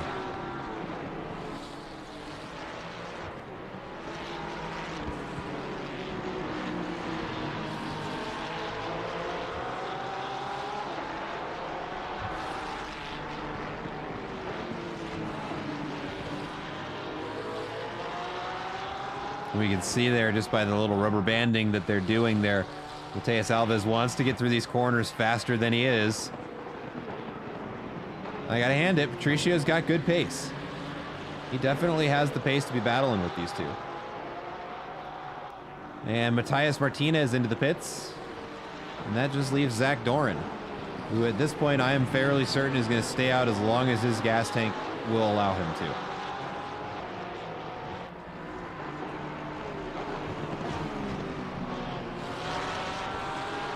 Oof, that was a dangerous little hop of the curb there for Alves, but he manages to keep it under control. Oh, and a very random spin there out of Patricio. Not sure how exactly that happened.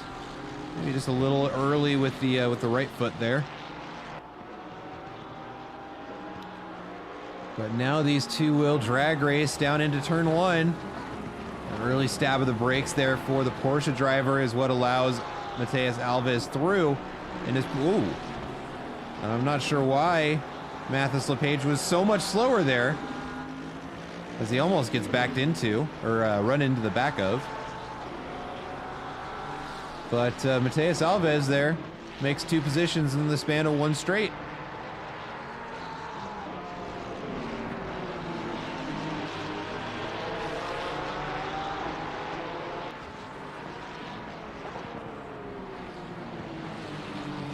Patricio gonna start applying some pressure to Mathis LePage, and if Mateus Alves is lucky, it might slow him up enough to be able to pull a bit of a gap to the two. And Zach Doran is doing another lap as we see him almost kind of drifting around turn one. And he is still out there, and I wish that ACC gave us access to more telemetry on these cars, because I would love to know how much fuel he's got left in that thing.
Ooh, a little bit of a mistake there from LePage. Opens the door for Patricio to get the power down.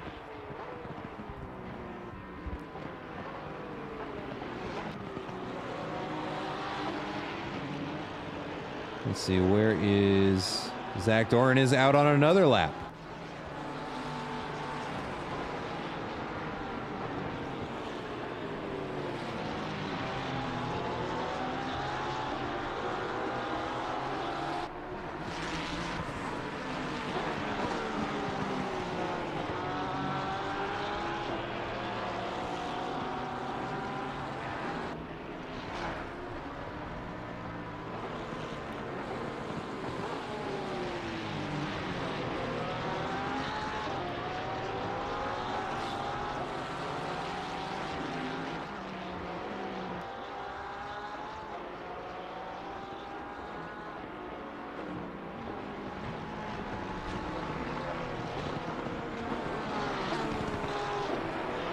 Ooh, a little bit wide there for Patricio, and that's going to be the spin.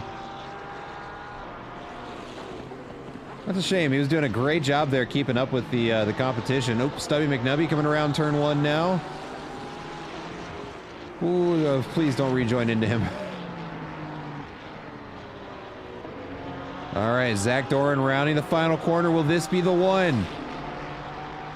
It is not. Man, either that Porsche is crazy fuel efficient or this man is comfortable running that thing on fumes.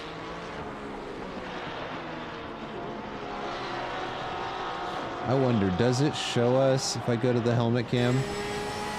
Do we see fuel load? No, it just says -20. That's too bad.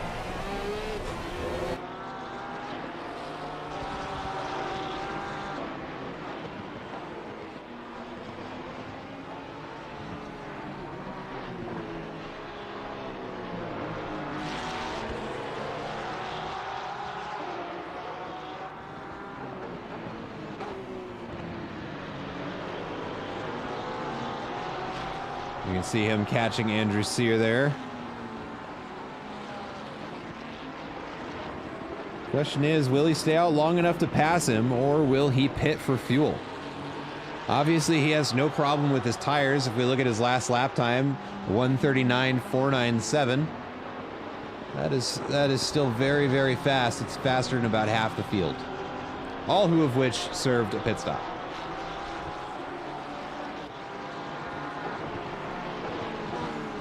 And at least as far as I can tell, he's not losing any time to Ben. This strategy may be playing out very well for him.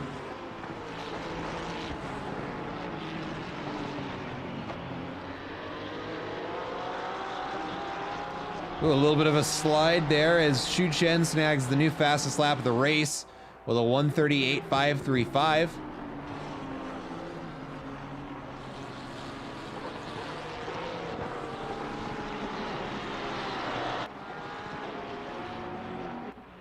We now have a battle for 8th place here between Ryan Garrity and Mathis LePage.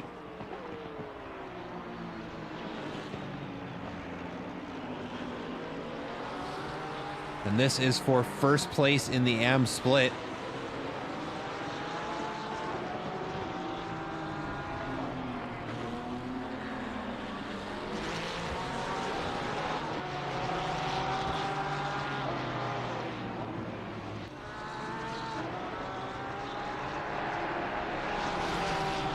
Ryan locked in on the back of that Porsche, breathing the exhaust fumes. Queue up for the final corner here. Let's see who gets the better exit.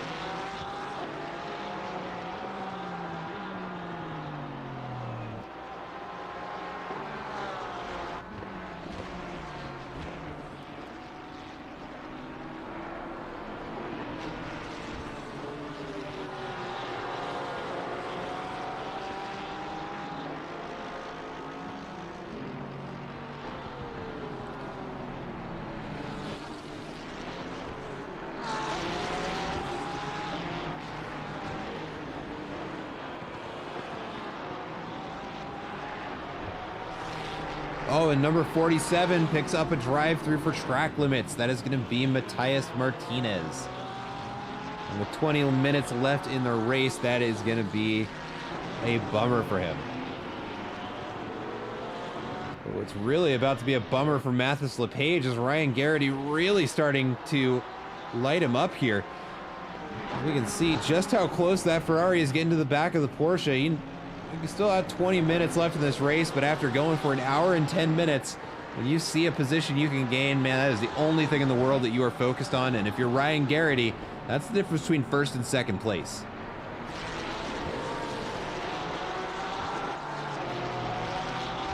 And for an 11th position gain since the start of the race. But in an interesting development, it's not just these two going at it. It seems as though we also have Mateus Alves looking to take a run at Mario Carrasco.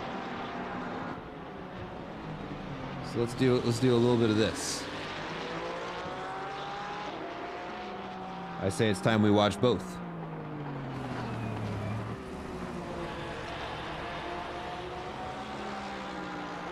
Ryan Garrity is getting very close to making an overtake here.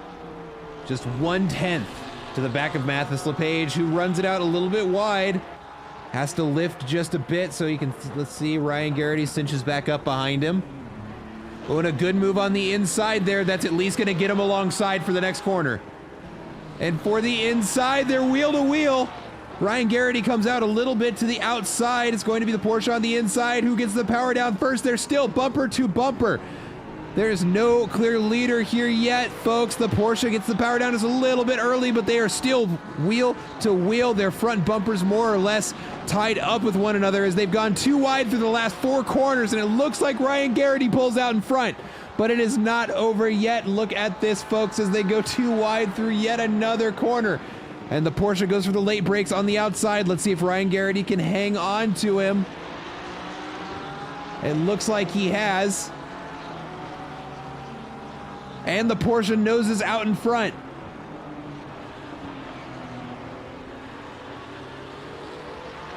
And what an epic battle there between Mathis LePage and Ryan Garrity.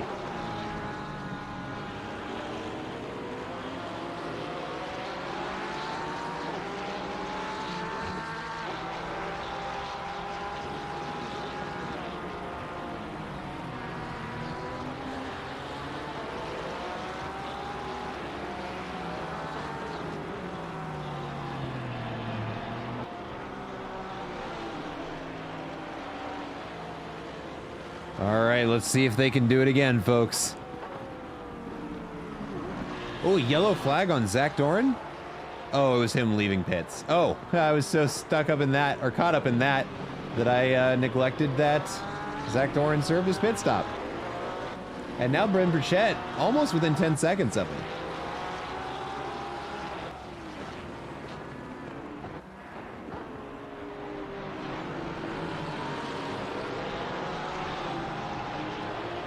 Seems as though Ryan Garrity has fallen back just a little bit, so let's take a look at this battle between Mario Carrasco and Mateus Alves.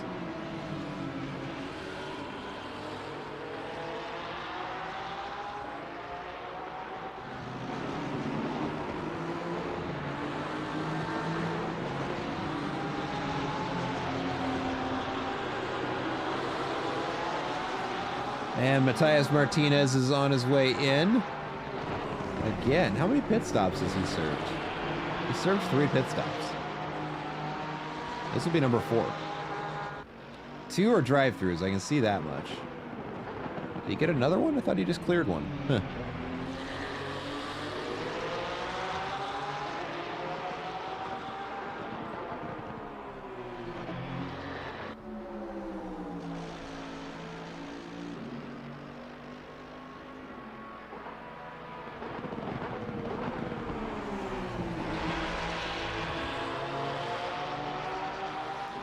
Ooh, that was a good run there by Mateus Alves, and he shoves him off the track there.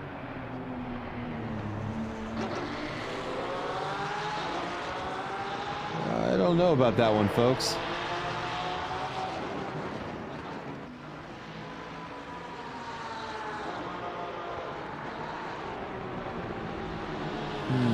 I want the bird's eye view on these two.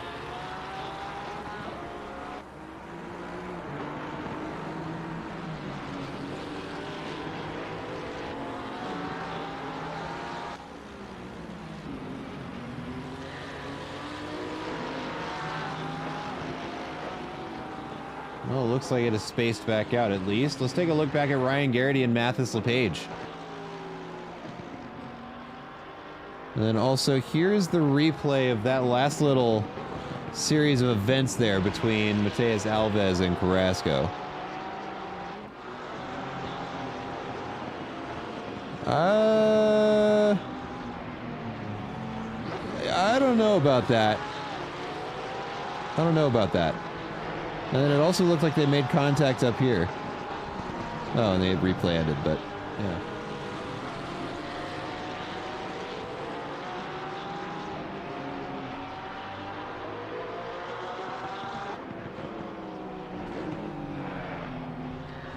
And as these things tend to do, as we get closer to the end of the race, excuse me. Zach Doran has just set the fastest lap of the race with the first 1:37 of the session. But as I was saying, as the races tend to do, as we're getting towards the end, things tend to tighten back up. The grid kind of closes and converges in on itself. And we now have a battle between Luis Velez and Stubby McNubby. 1.2 seconds between the two of them, so we'll be keeping an eye on that gap. Zach Doran out doing his own thing. Ben Burchett still comfortably in second place. Xu Chen up in P3. I would argue also fairly comfortably at James Morris in P4, followed by Tomás Ortiz in P5. Mateus Alves in P6, and that's where the battles begin.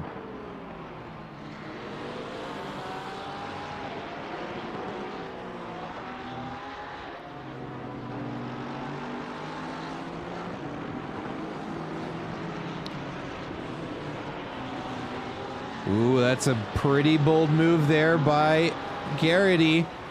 Was able to get his nose in the fight, but Porsche beats him to the next corner.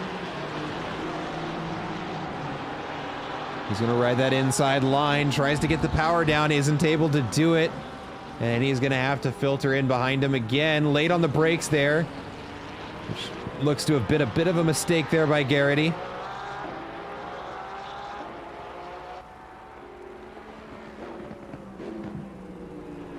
Now around the final corner.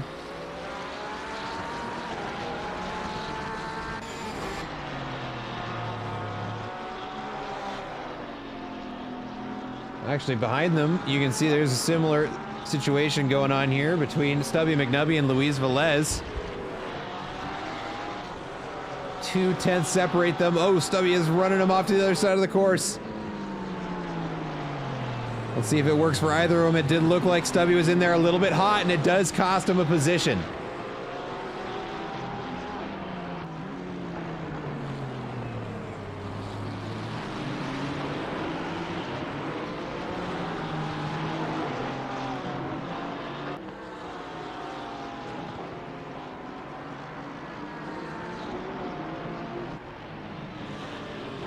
Ryan Garrity looking to take another shot here at Mathis LePage.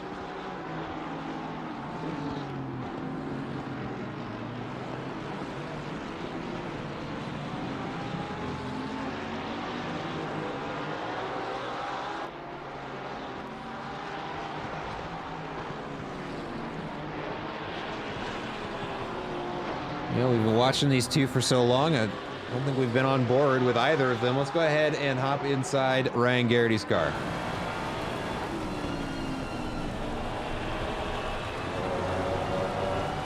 Big hop over the curb there as they come around this big sweeping left-hand curve into the final corner. Oh, and a great entry there for Ryan Garrity. Puts him right up behind the Porsche of Mathis LePage, and he is going to be getting the draft down the straight. He's getting the toe. We can see that Porsche getting bigger. Looks to the inside, backs off just a little bit, and they're going to go ahead and feed that through. Single file through turn one.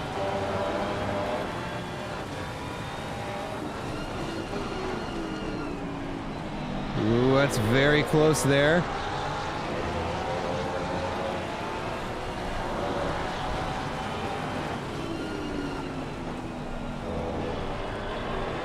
Ryan Garrity has a look up the inside, just needs a little bit more pace to get there as he's now just inches from the Porsche in front of them. And here we go again. We might have this two-car wide battle on our hands again. But a good exit there for the Porsche is going to leave him out in front. Tomás Ortiz sets a blistering lap time as he is slowly closing in on James Morris for fourth place. So I think we're going to have to split this up into two different battles here. Let's take a look at this over here.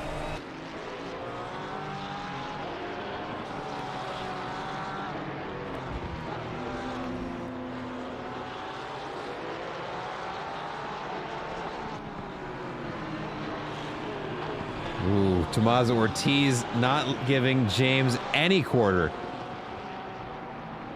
He is looking to get around that Ferrari. Ooh, runs it off wide. That could be dangerous. It is slick out there. But It looks like it may have played into his favor because he's able to carry a lot more speed around the outside there and is just able to box James Morris out of that corner.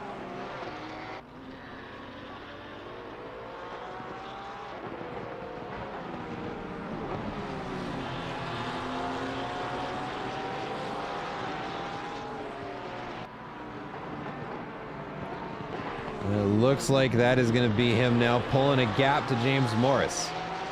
Yeah, he has found some speed. He has actually tied Zach Doran's fastest lap time. That just occurred to me. Look at this. Oh, wait. Why does that... They're the same... Oh, that's why. I know why. I know why. Hold on. The streamer is dumb.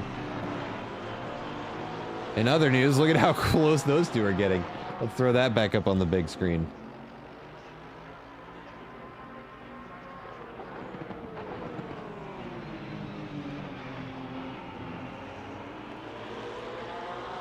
Ryan Garrity trying to get up the inside again. That's played pretty well for him in the past, but it seems that Mathis LePage has caught wise to it.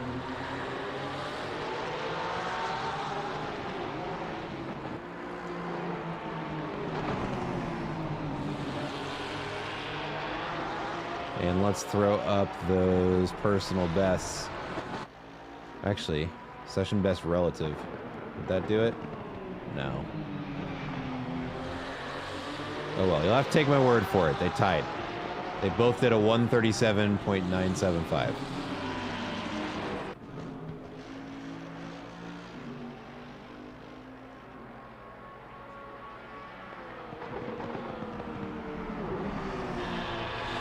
We've seen this battle play out before, but we are now inside the 10-minute mark. Just 8 minutes and 46 seconds left on the clock.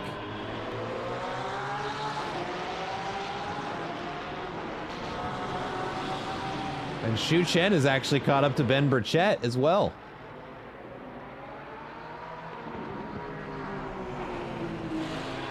There's now just 2.2 seconds between the two.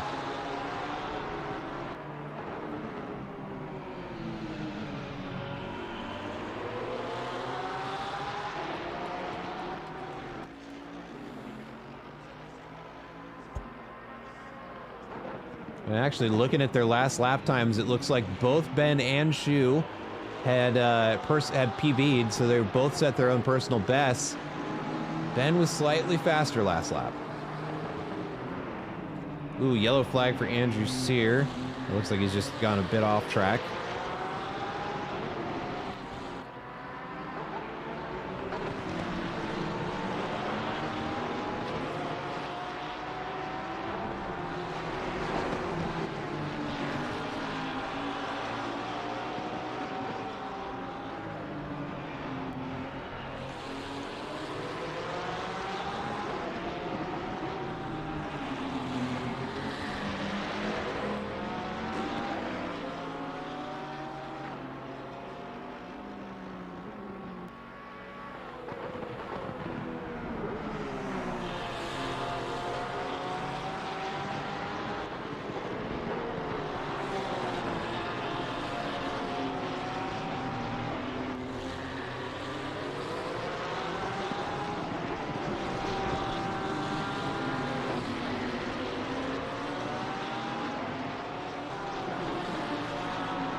This looks good for Ryan Garrity. A little speed on the outside, but there's no room for him to put it down.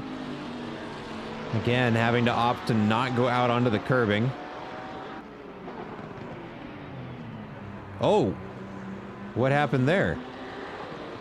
It seems to me that Mathis LePage just yielded the position over to Ryan Garrity.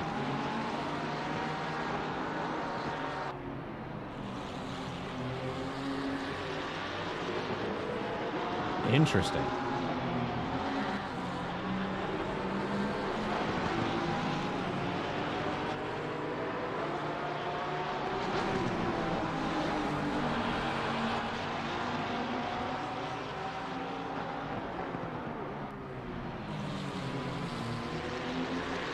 Well, I will check in with these two soon, but let's take a look over at Ben Burchett because he is starting to run into a bit of a problem in the shape of a Lamborghini behind him.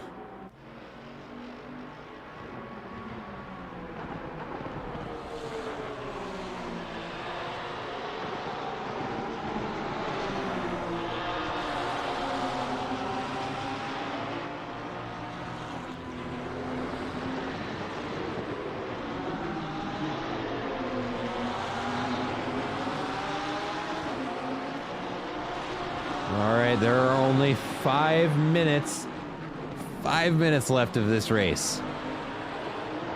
And Ben Burchett is seeing something he definitely did not want to see. And that is a Shu Chen behind him looking to take second place away from him after him pretty much sitting there since the start of the race. But instead, what he's going to get is one last opportunity to be on his toes. That said, the number 37 car of Luis Velez not really having a problem with pace, and it's not as if he's holding up Shu Chen. He just hasn't had an opportunity to pass him yet. So this is good news for Ben if he can kind of take advantage of this and pull away a little bit. Oh, and there we go. He's going to get let through, I think. Yep. And now Zach Dorn and Luis Velez are going to continue finding more and more pace, and as I look around the field, it does seem as though traffic is getting faster. Let's see what the weather says. Oh, and Shu Chen is off track the second I look away. Must have been a lockup or something. Dang. Well, that brings us back to Mathis LePage and Ryan Garrity. Mathis LePage, after apparently yielding the position to Ryan Garrity for first place, he is still fighting him. He's right within a second of him.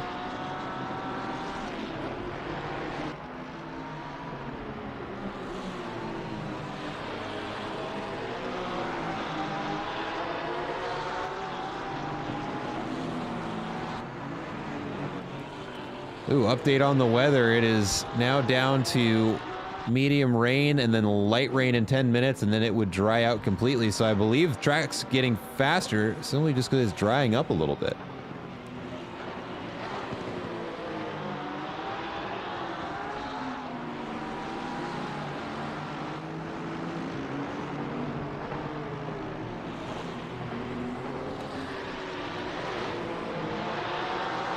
Number 46 is going to pick up a drive-through for track limits. That is going to be Patricio Carathanasis.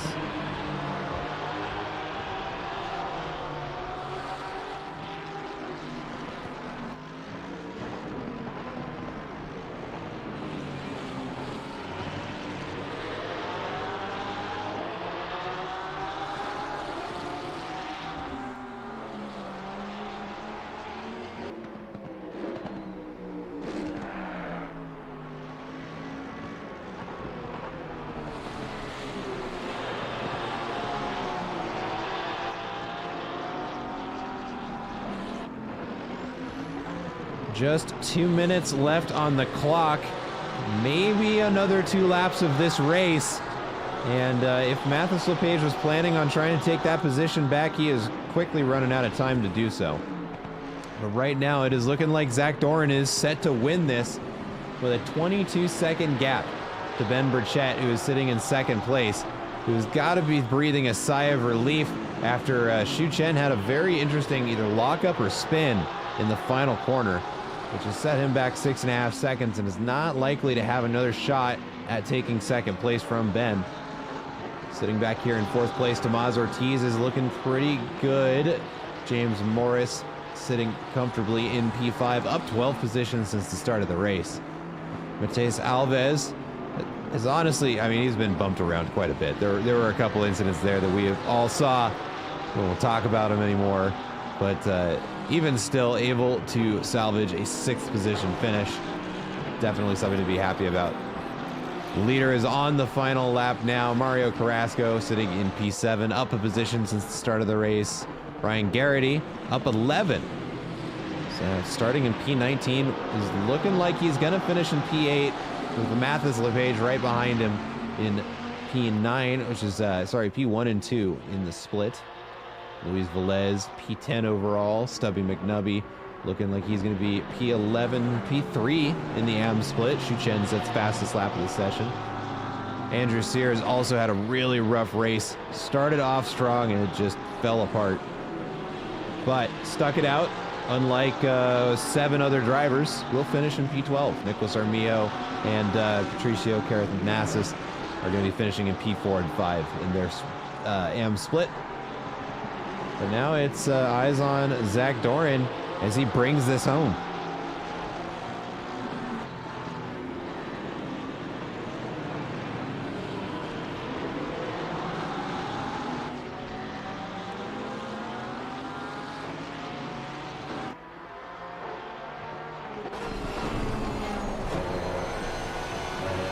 Ooh, big slide across the track there as he comes around the big sweeping left-hander for one final run at the final corner here. And we will ride on board as, with a little sneak peek there at Andrew Sear, as Zach Doran crosses the line to win the series finale of season 13. The 90-minute here at Valencia, and he won it in style. So big congratulations to him. Let's take a look over at Ben Burchett, who's going to be crossing the start-finish line now in a very well-deserved second place. Shu Chen following not far behind in P3. Tomás Ortiz is just now getting to the final corner there. We've got some other finishers. Ryan Garrity is going to finish in first place in the AM split, followed by Mathis LePage. Stubby McNubby will be in P3, Nicholas Armillo in P4, and Patricio Carathonassis in P5.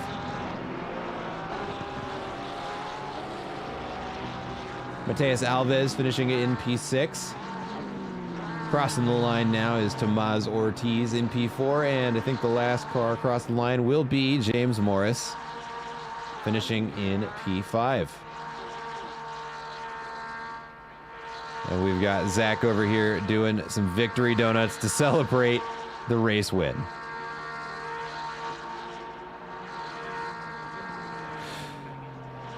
And then somebody gets disqualified for driving the wrong way. Anyways, that is going to do it for tonight's broadcast. I want to go ahead and say a big thank you to everybody who's going to neglect the fact that I forgot to update the exit card here. So we're not at Imola. Hold on. We can fix this. This is fine. Everything's fine. Oh, this is not fine.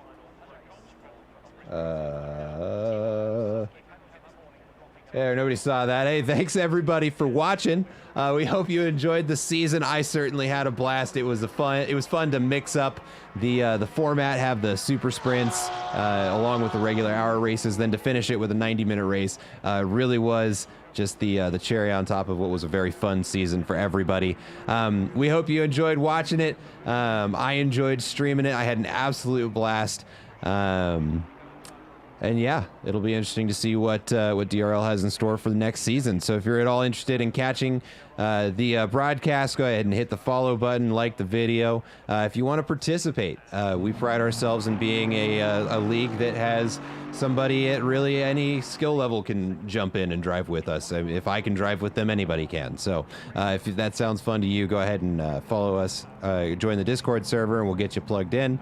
But for tonight, that's going to do it for me. As always, my name is Matt McAdams. It's been my pleasure to broadcast this season for everybody, and we hope to see you next season. Whenever that gets announced, we'll have that in the Discord. So until next time, you guys enjoy your evenings.